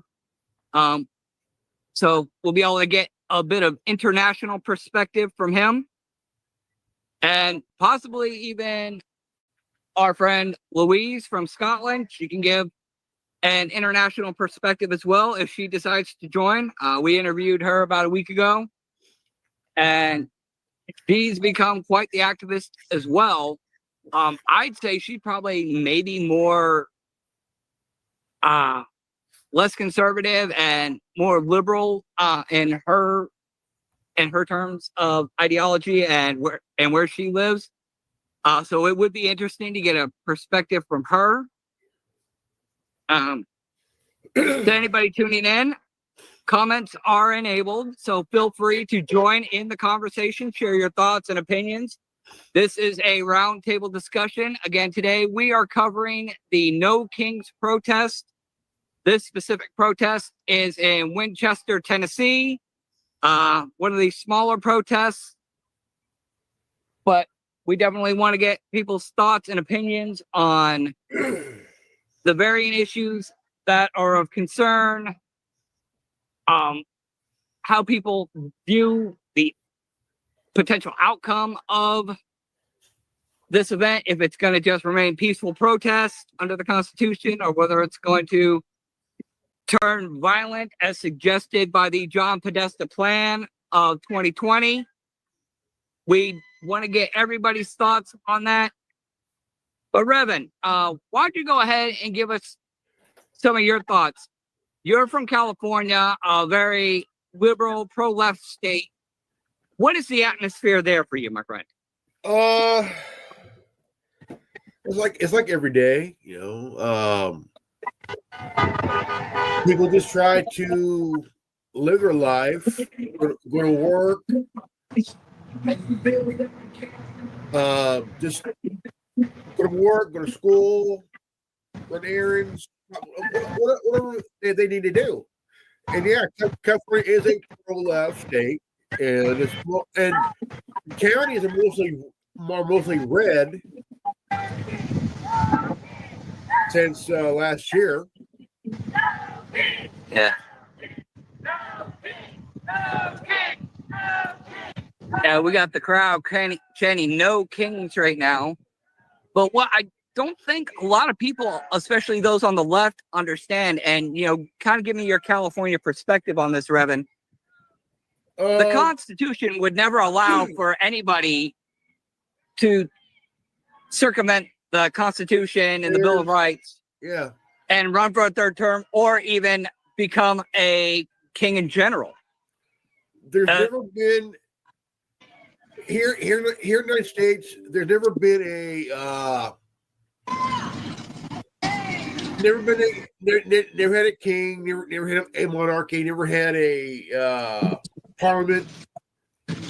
All we have within the last 200 and nearly 250 years, we had a president, Senate, Congress, We're a republic, not a democracy. Ben Franklin made sure that we are a republic, not a democracy. Now it seems that the word democracy has been thrown around for years, even though we're not. Yeah. But what gets me is that, the government as it stands and the legislation that is in place, the Bill of Rights, Constitution, and so forth, would never allow for a king.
I am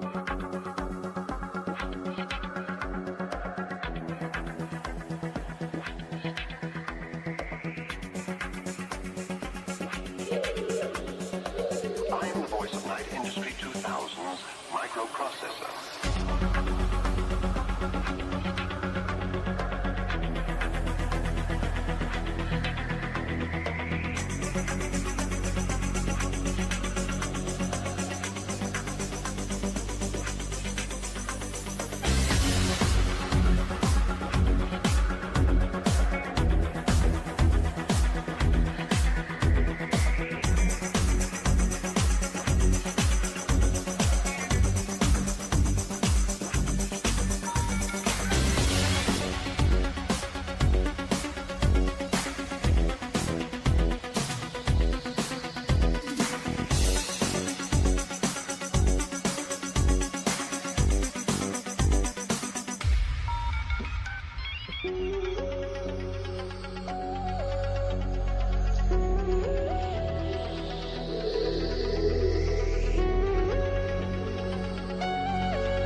dig it now.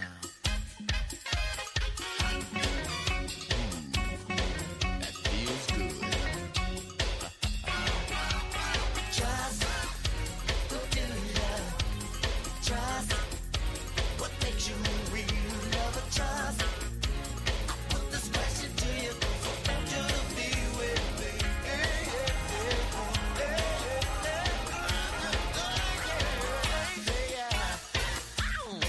My Lord, when I'm on, I feel good. When I'm on, I feel good. When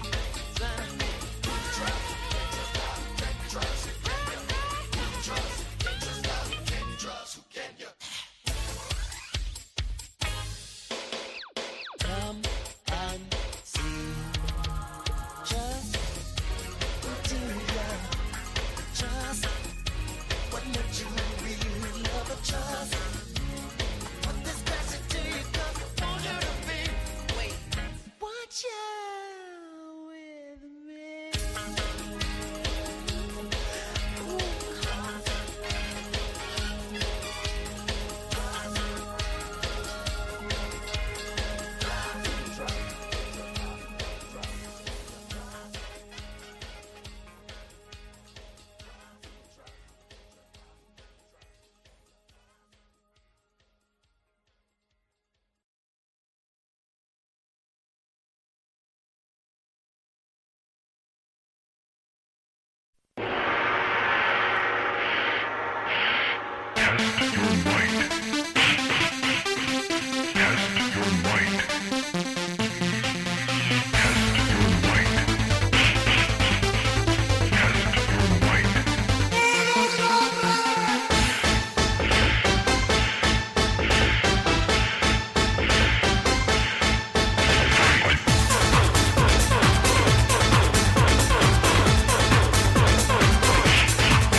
Kang,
Raiden,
One pill makes you larger and one pill makes you small.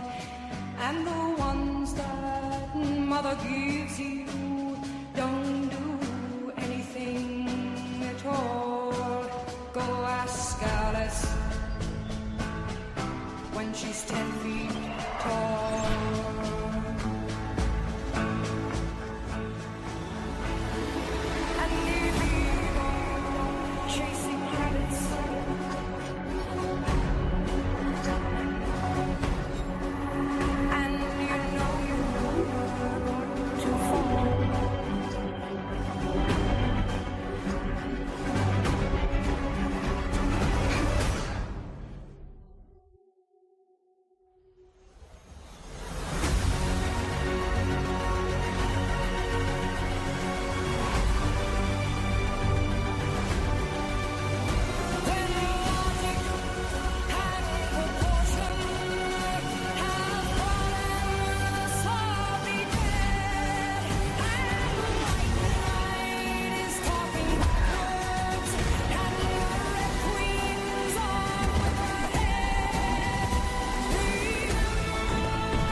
One pill makes you larger and one pill makes you small.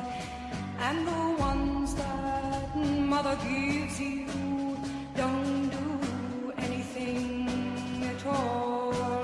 Go ask Alice when she's 10 feet tall.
audience in the country, bigger than any of the networks, the biggest megaphone in the country. The deep state hates Alex Jones with a vengeance. Alex Jones is the most extraordinary person I've ever met.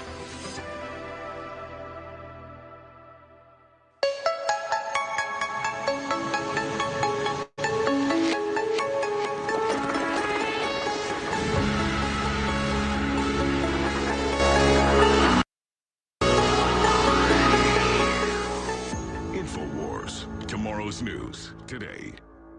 Dick Cheney is dead at 84, another omen or harbinger of the collapse of the old globalist order.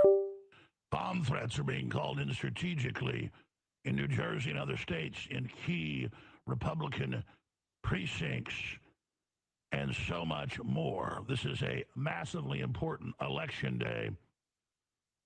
2025 transmission Tuesday, November 4th. You are the Paul Revere. Share the live feeds on Rumble, Relic, Jones on X, Infowars.com/show now. Tell folks about your local stations. You are the Paul Reveres. Here's my breakdown on Cheney's death and more coming up straight ahead. Dick Cheney, one of the most evil men in modern history, died yesterday at 84.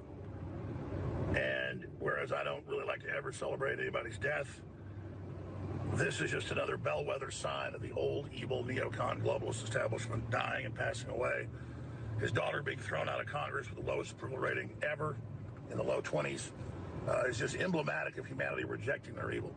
They knowingly lied about WMDs. They created the Project for the American Century a year before 9/11, calling for a catalyzing terror attack that would kill 3,000 people. But they said the same number as Pearl Harbor, was 3,000. 9/11 was 3,000. The man worked under Rumsfeld, who was the protege of L.L. Lemnitzer, that planned Operation Northwoods, the plan to fly planes into buildings and attack U.S. military bases and blame it on Cuba and the Russians to start a nuclear war. That plan was killed by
Ears, Alex Jones, who has the largest audience in the country, bigger than any of the networks, the biggest megaphone in the country. The deep state hates Alex Jones with a vengeance. Alex Jones is the most extraordinary person I've ever met.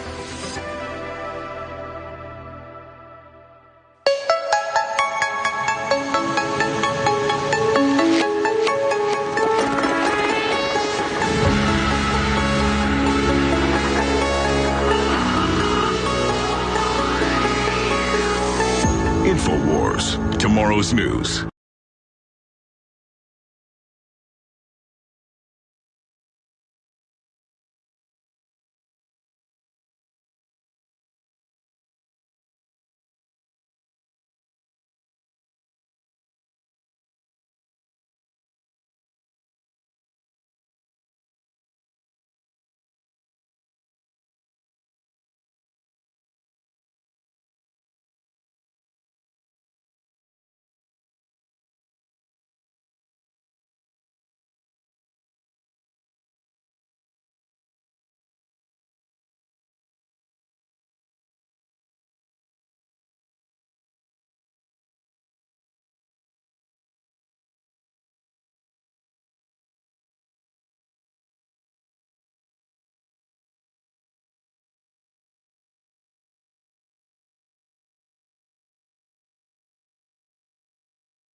Steady.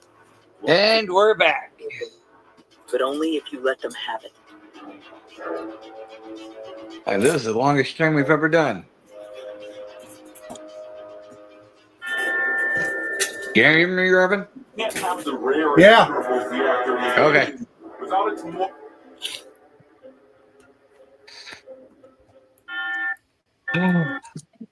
So, what are your thoughts so far? Democrats Fucking pretty much bizarre. winning across the board here. Yeah, it's what I kind of expected a little bit. Well, I mean, what could we expect?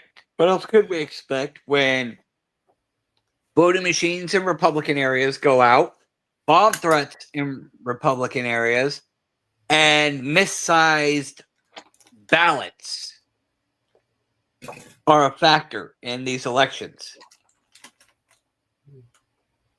It's Well, like, what the fuck?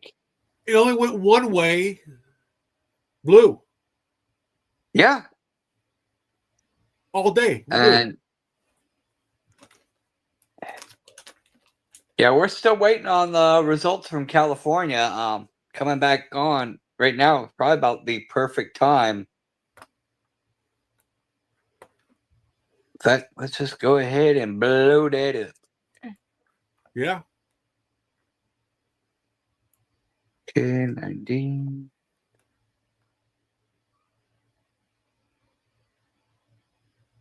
Hey, let's just wait and see what happens here. Yeah. Because we've got about 2 minutes left on voting in California. 2 minutes to 8 there. It's already let's see here.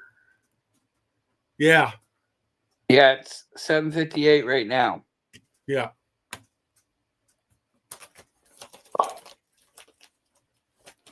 I hate this time difference, man. It's like 10 o'clock here. So how do you think it's going to go? You think they're going to fucking pass it or no? If it does pass, depends on if it's a yes or no. Well, obviously. Do you think they're going to get... I think it will not pass. It will not pass. Okay, and what makes you think that?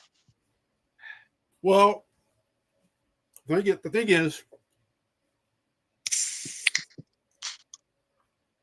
when Prop 15 was introduced, every Democrat from AOCA to Obama to Poker Choker, we're all behind it. Yeah.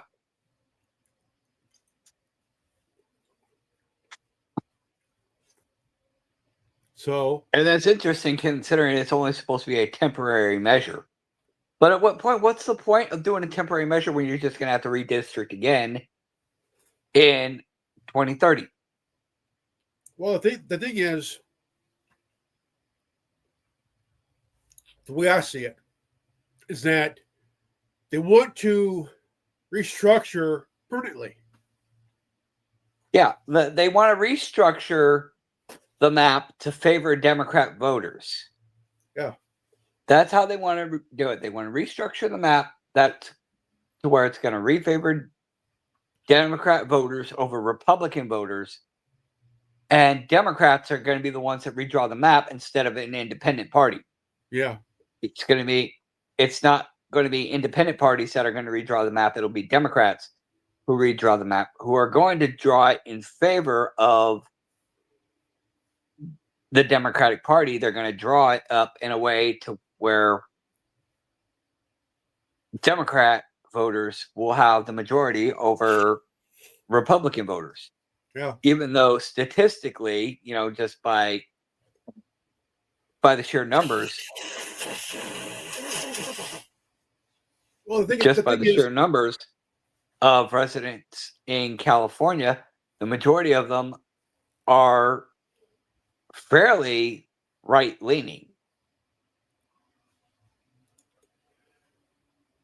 They want to do it where they take away the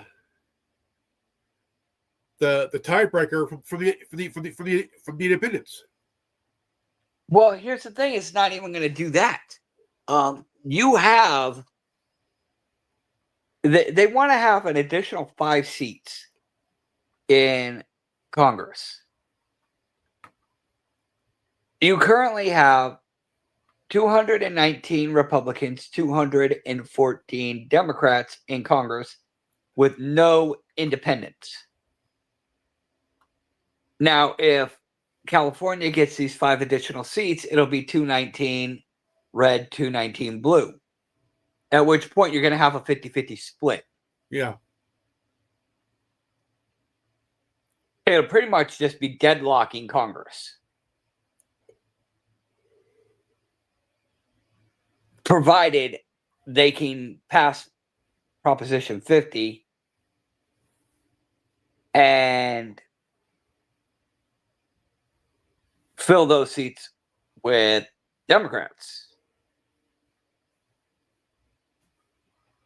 That's if they get Democrats. That's if. That's if, yeah. And right now we're looking at the voting polls. It say yes. Calm down. It's saying yes on Proposition 50, but it's not showing any percentages. That's interesting. Yeah. That is very, very disturbing. Especially considering the voting polls just closed. So they're already declaring a win.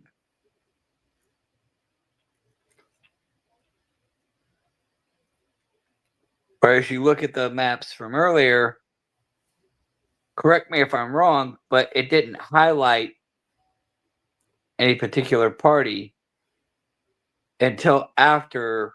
It's a projection. You think it's a projection, or Yeah. you think it's a declaration of victory?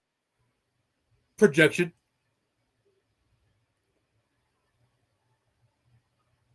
I don't know, because you look at the maps from earlier, you see Zoran Mamdani blah, blah guy. You look at the voting for New York City, the blue wasn't lit up when voting was still being tallied. Yeah. It didn't light up blue until after everything was tallied. But you see it, you're looking at the map here, it's showing lit up, but no percentages on either side. And it's showing a check here that it was yes. So I think that's projection. Bless you. Yeah. I think they're declaring the win before the ballots even have a chance to be counted. Yeah.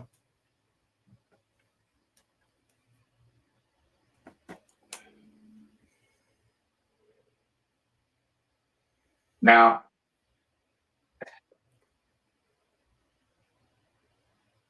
I notice also it didn't take very long for the other areas to tally in their votes. Yeah. It didn't take very long. I mean, you could argue that they were counting as the elections were taking place, but even so, that was pretty fast. Yeah. And I like it. I mean, we definitely got some evidence of election tampering here. And I proposed to Trump an idea. No, I didn't propose to Trump. I should have worded that better. I proposed an idea to Trump that he pass an executive order that would place the elections in that area on hold anytime there's found to be the prospect of election fraud taking place, or if election fraud is found, that the party that the fraud favors is automatically disqualified and the opposition passes by default. Yeah. Okay, you look at the fucking map right now. You look what they're drawing. 74.7% yes. And 25.3% no. Come on. You're fucking kidding me right now. You're going to tell me that is straight up fraud. Yeah. You're going to tell me that that fucking thing won in a landslide? Bullshit. Yeah. 124,632 votes over 44,779 votes. No. No. No.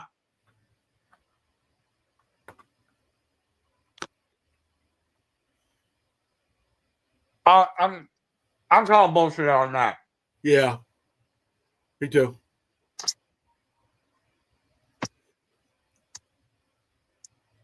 Because like everybody I'm talking to in California, with the exception of you, has voted no on this proposition. And everybody they know voted no on this proposition. I'm calling bullshit. I would bet my bottom dollar that they're using the Dominion machine, man. Oh, yeah. I mean, mail-in voting is a big problem in itself. I encourage everybody to go in and vote in person. Never freaking vote by mail.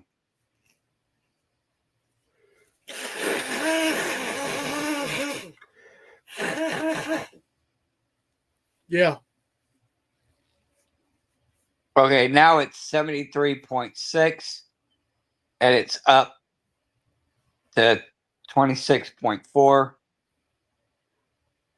Now it's getting a little bit closer. Proposition 50 is still ahead by 64%. It's 64.4%, 35.6%.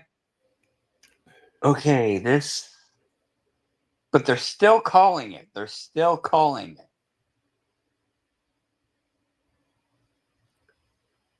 Yeah. You currently have 964,992 in favor, 534,438 in opposed.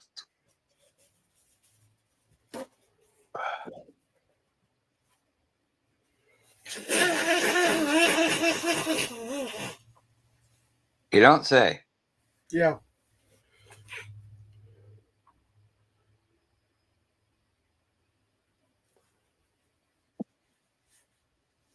We all live in a yellow submarine.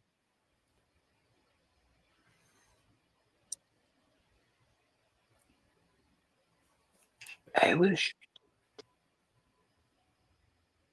Okay. Let's just watch and see how this plays out. I don't know. You think the tide's going to turn here? Well, I got AP I Go got ahead. 1.2 million votes for yes. Wait, 1.2 billion?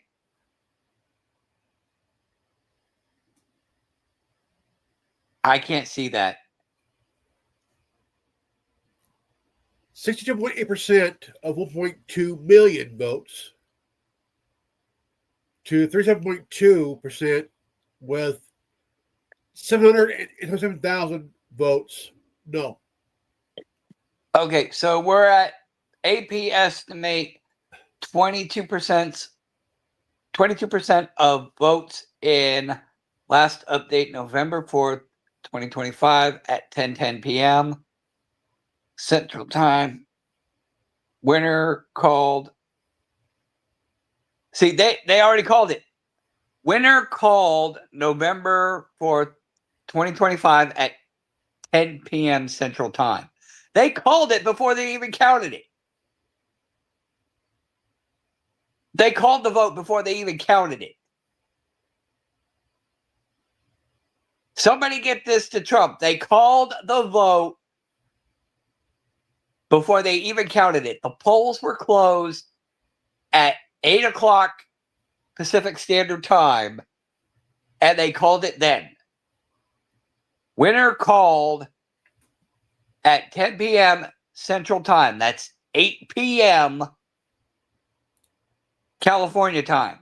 They called it right when the polls closed. Yeah. But yet AP estimate 22% of votes. So technically, they're still counting as of 3 minutes ago. They have to count every vote. Every vote. Yep.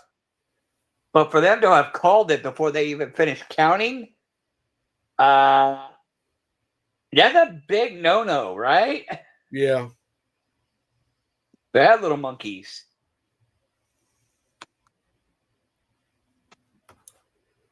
Give me about 5 minutes. Sorry, I'll be watching.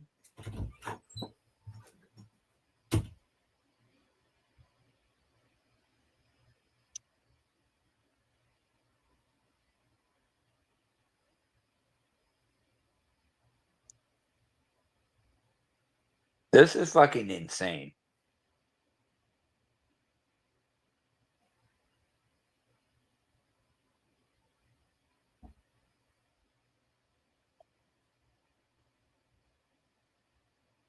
Seriously, I think the Democratic Party should just be disbanded, honestly.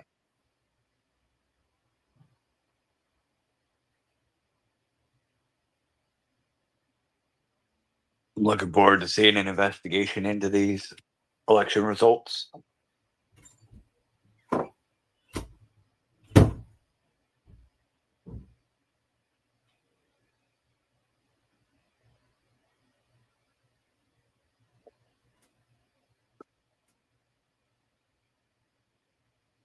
Because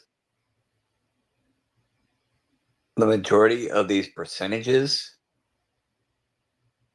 are damn well the same.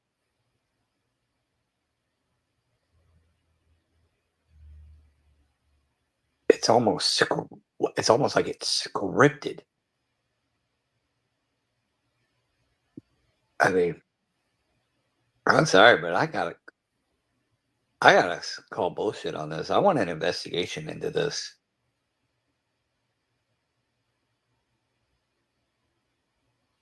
Because the voting results across the board are way too similar. You look at this. Percentile in the upper 57%, 42.5%. And you go down to New Jersey, 56%, 43%. New York, 50%, 41%.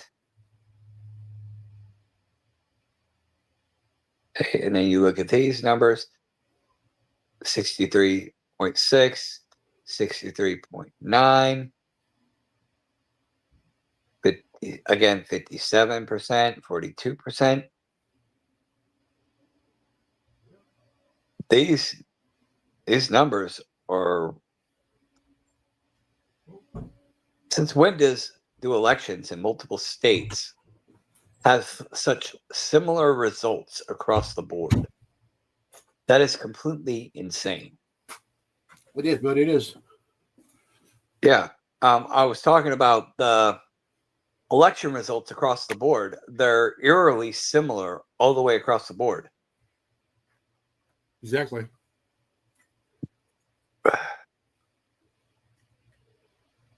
It's almost like it's scripted, for lack of a better term. Okay, we're at 63%.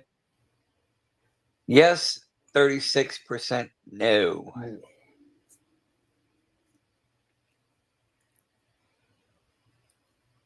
And this is the big one. And we are at 30% of the votes having been processed, but yet the winner has already been called.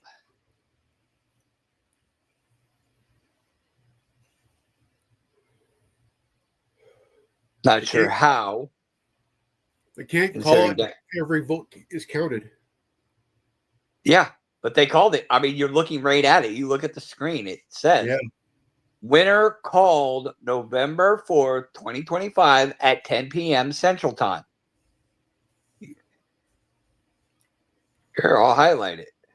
If I can highlight it. No, that's it. There you go.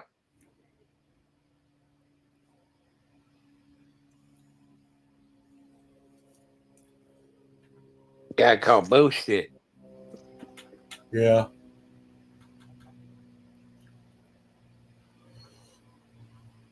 No, I didn't want to turn my volume down. I want to screenshot that.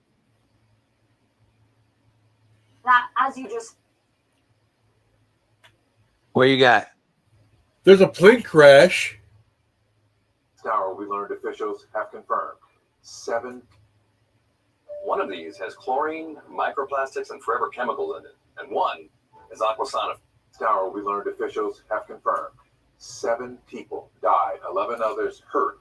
They're also fearing the number of dead will continue to rise. A UPS plane crash, man. Cargo plane bound for Hawaii was taking off from the Louisville Muhammad Ali International Airport. Matt Doherty is following the latest out of Louisville tonight and joins us from the newsroom. Matt, the wreckage, it is just catastrophic. Yeah, I mean, if you were on social media... Well, at which point are the Democrats who caused this government shutdown going to be held liable for this plane crash and the deaths that resulted? Yeah. They better be, because, you know, this is their shutdown. Okay? This is you shut down the government, which pays for air traffic control.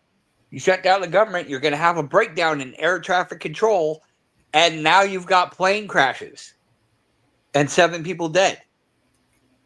Watch. Tomorrow, they're going to up after tonight. Watch. Tomorrow. Yep, they're going to reopen the government tomorrow, especially if this bill passes. Yeah. They'll reopen the government tomorrow. Just you fucking watch. Yeah. And that's what this was. At which point, you can have the Democrats who shut down the government arrested for blackmail. Yeah. And is it blackmail or entrapment?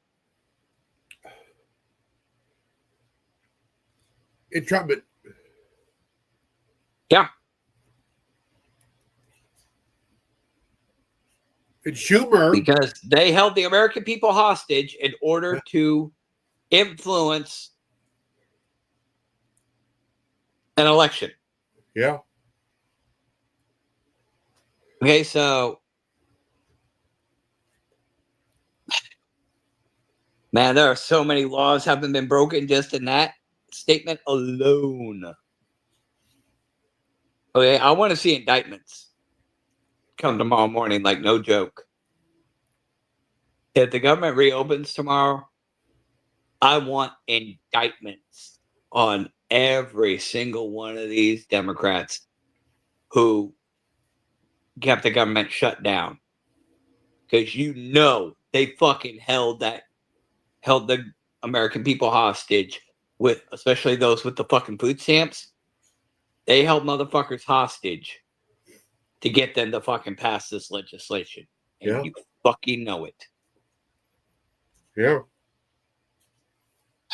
Unfortunately, it seems Californians are too fucking stupid to realize, hey, even if we vote yes on this thing, those 5 seats can't be filled until 2027 after the 2026 midterm election in November of 2026. You got a fucking year from now before those seats can even be voted on. And then another 2 months after that before they can be seated. Fuck. Yeah. God, we need you. Jesus, please come back.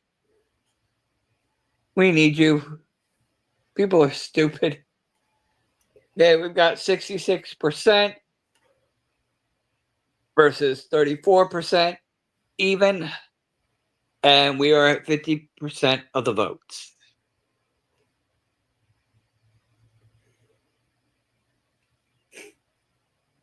Exactly. Oh.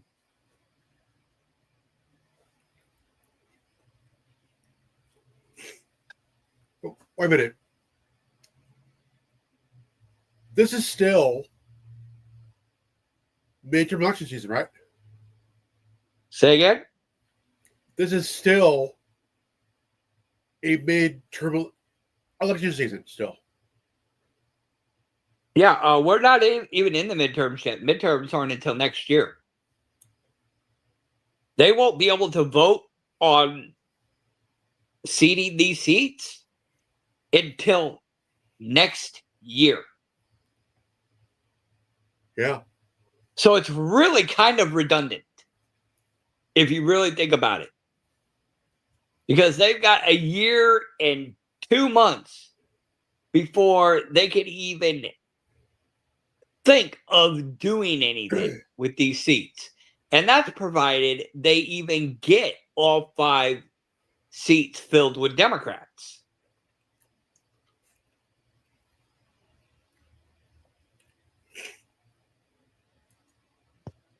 Huh. Watch, it gets turned around and everybody votes Republican. Yeah. Those 5, I would laugh my ass off if those 5 seats got filled with Republicans. Yeah. Oh my God, that'd be fucking funny. But still, if the government reopens tomorrow, I want to see indictments. Like, no fucking joke. Something tells me that it's going to be a blowback. Oh, there's going to be a lot of blowback. I mean, you got 65% versus 34% right now. What does she want? What does I'm back. Give me back 2 minutes here.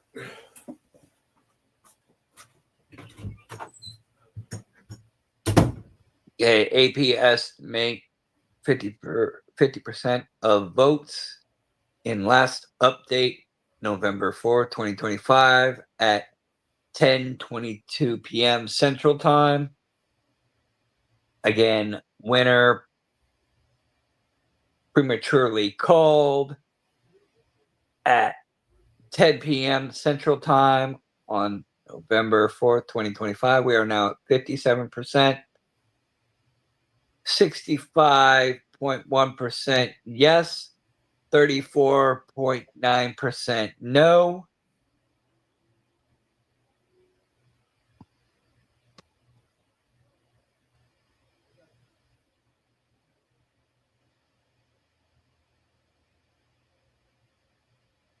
Again, you got to ask yourself how many people were denied the ability to vote because of a bomb threat or missized ballots.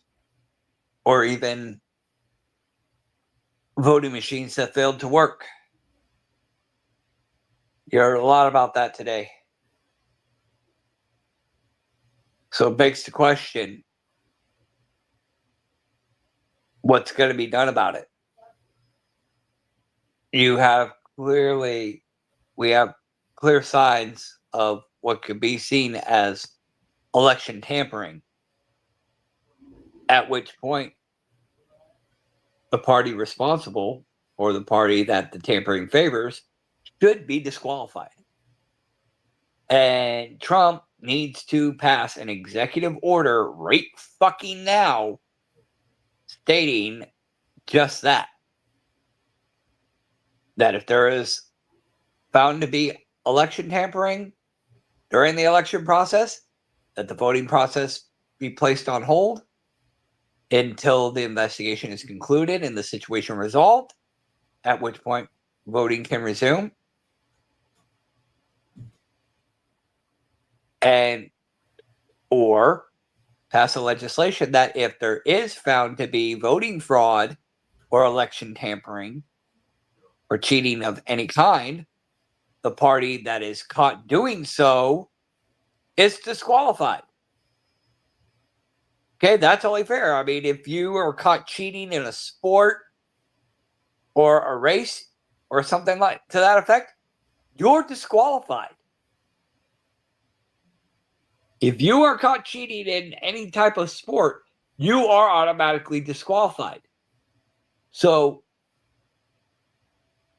why are we not having disqualifications in terms of people meddling with the voting process and our elections? What the Sam fuck is going on here? I want some fucking answers.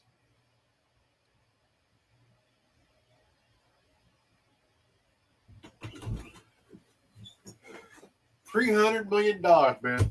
On that bullshit. What happened? $300 million on that bullshit. Always.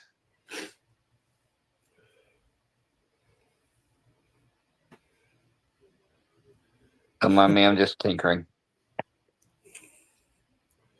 Okay, we're at 58%. Still favoring yes on Prop 50. 58 to 35 minutes. Yeah. I was just recapping about what I suggested to Trump about the executive order, telling him that he needs to sign an executive order that would disqualify anybody caught cheating. Yeah. I mean, you have it set across the board in all areas of sports that if somebody is caught cheating, they are disqualified. No ifs, ands, or buts. But yet there is no provision penalizing people who meddle in elections. Fox did it. Yeah. Well, they it wasn't even called yet. Arizona was at what? Almost 8%, but Fox News called it for Joe Biden did shit. Yeah. Like, I remember that. Early. Yeah, I mean, that one in particular was way too early.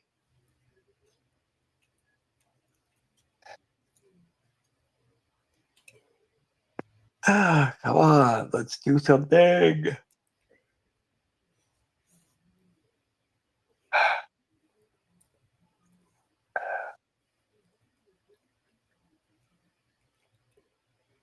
Listen, 1 minute ago, we're still at 58%. Yeah.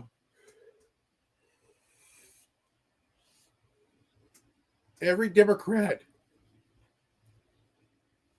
every single Democrat in the party was behind this. Yeah.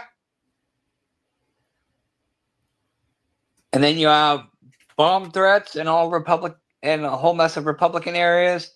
You have voting machines going out in Republican areas conveniently. And you have paper ballots that were the wrong size that couldn't be processed. All of which amazing, amazing coincidences.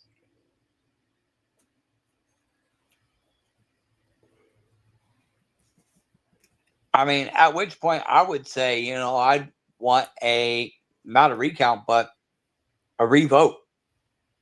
Yeah.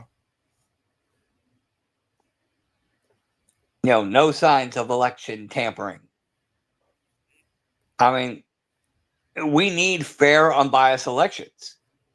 And if we're not going to get fair, unbiased elections, then the people who are cheating need to be punished. They need to be disqualified. Or the bill that they're trying to pass needs to be rendered void.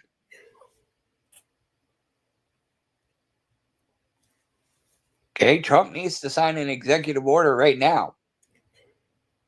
You can bet your ass he's watching this shit. Yeah.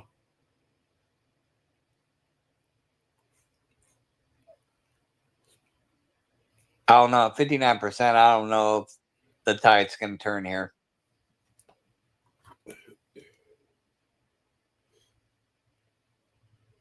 I mean, stranger things have happened, but oh no. This is kind of an overwhelming majority here.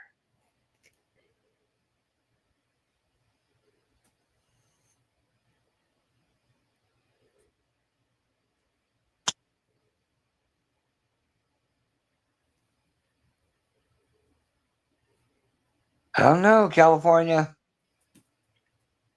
You really want to lose your voice that bad? Not sure who's stupider at this point, California or New York. So what do you think is going to wind up happening in New York with the new mayor? All hell broke loose.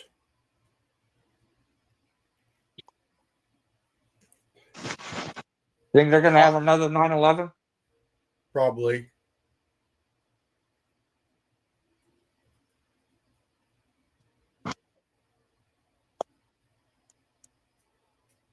They'll put New York under Sharia law. Oh no. No, stranger things have happened.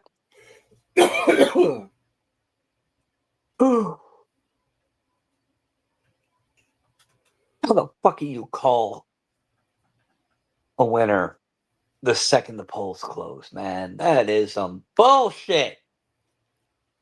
Yeah. Ugh. I want investigations and I want indictments. Yeah. Oh yeah. Especially if the government reopens tomorrow. Oh yeah. Because that was definitely fucking entrapment and blackmail. Fucking held the American people hostage in order to get them to vote to pass this Democrat bullshit. Well, Trump said that he'll let the National Guard to monitor the shit. Yeah. But that's not to say that they're not going to pull some shit. Yeah. I mean, has Trump come out and said anything about this? Let's see here. Oh no. Nothing from the Orange Man? No.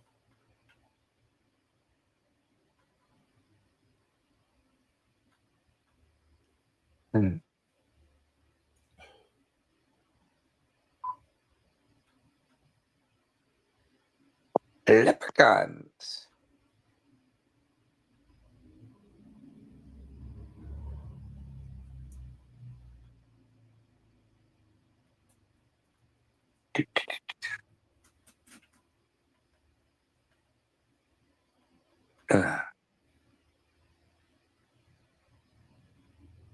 Detroiters spending out. Finding anything? No.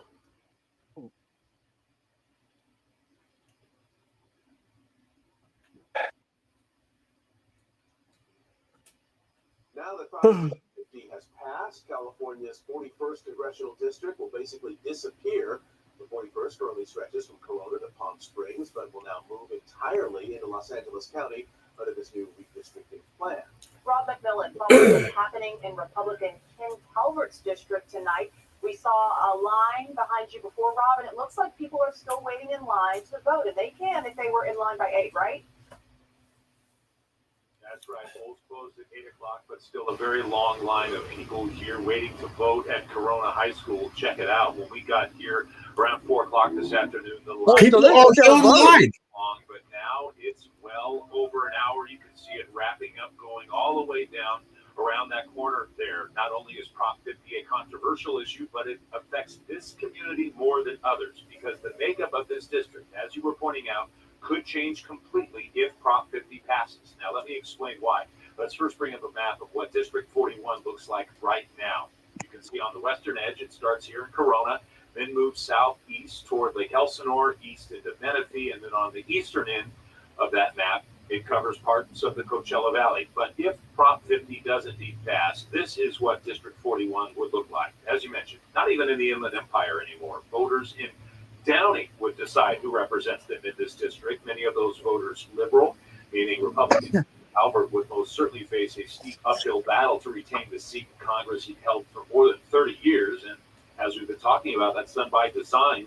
When Governor Newsom initiated this strategy, this was one of 5 Republican-held seats he was targeting. Now let's go to another map as to what will happen here in the city of Corona. Again, this is the way District 41 falls currently. It covers the entire city of Corona. But if Prop 50 passes, as we're projecting it will, that will also change.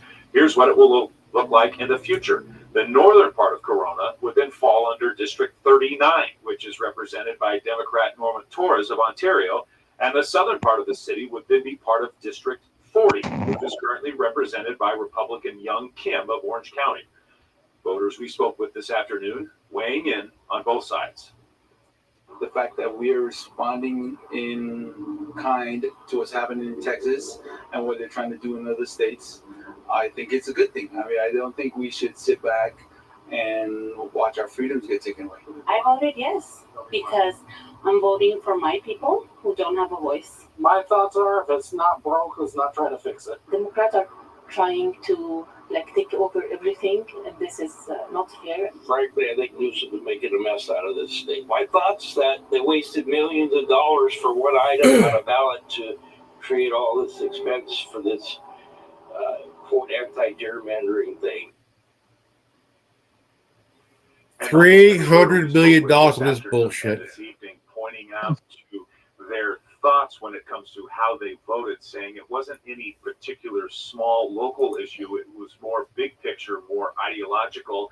One person we spoke with who supports Prop 50 said he would not have voted that way had we not seen some of the redistricting going on in other states across the country. Live in Corona, Rob McMillan, ABC 7 Eyewitness News. And Rob, we're going to ask, since this projection has come in, how has it impacted people in line there? Are some people just saying, hey, I'll just go home now, or do people still feel like they need to make their voices heard? Well, I see a lot of people on their phones, but not sure how many people have or are paying attention to whether that projection or whether they've seen that projection. We have not seen anyone leave the line yet. There was a little bit of frustration we've seen throughout the evening. Some people saying that it doesn't appear that there are enough workers in there. We walked in there. There were several, but very long lines here in Corona. And one other thing to point out, when they closed the polls at 8 o'clock, we had one of the employees here come out and say the polls are now closed, and then walked away. And people were sort of left, wondering what was happening. And she did clarify, yes, if you are in line, you can still vote. And I can really say I haven't seen anyone leave this line even after that projection came in. And you've been out there for most of the day, if not all day. Is it Well- been like this all day in terms of the long line? It's turned out very heavy. If they're still in line and they still vote, and it ain't even over yet. No. If they were in line before 8 o'clock, they should still be allowed to vote. We're currently at 64% of the tallied votes. That's not even including the people who haven't voted yet. Now, whether or not they'll be allowed to vote, that's going to be something that's probably going to be going on late into the night. Yeah. But at which point it looks like they're already calling this. And it's going to be interesting to see how things play out tomorrow morning. They're pretty well saying that Prop 50 has passed. So there's going to be some backlash for sure, especially after But the thing is, the bomb threats. If everybody voted here in California for this shit, they have to count every single vote. They do. And by law, they have to allow those people who have been waiting in line since before 8 o'clock to vote. If they don't, then that makes them liable as well. Yeah. So if they're closing the polls, even though these people might have been waiting in line before 8 o'clock and are not allowing those people to vote, that's going to be a huge issue come tomorrow morning. Yeah. And then you have the issues of the bomb threats, the faulty ballots, the voting machines not working, all of which happened in Republican areas. There's going to be a lot of questions to be answered come tomorrow morning. Yeah. And if they reopen the government tomorrow, coincidentally, immediately after voting the election day, that's going to raise some serious questions as well.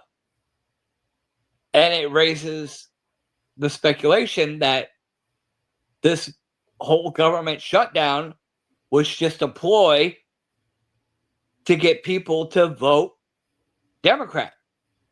The Democrats will have weaponized the government against the people in order to get the people to do the will of government-elect Democrats rather than the government doing the will of the people.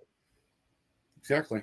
They completely did a fucking role reversal by hijacking and weaponizing the United States government. And I don't know, that sounds to me like criminal right there. That's criminal in my book. Yeah. I don't know. Do you think we should just call it at this point? Yeah. All right. Well, here's hoping that tomorrow brings better days. In the meantime, thank you, Reverend. Everybody who tuned in, thank you. If you're watching, this is the Tin Man with the Resistance. It's been a long day. If you're watching this, you are the Resistance. May God help us all. Yeah.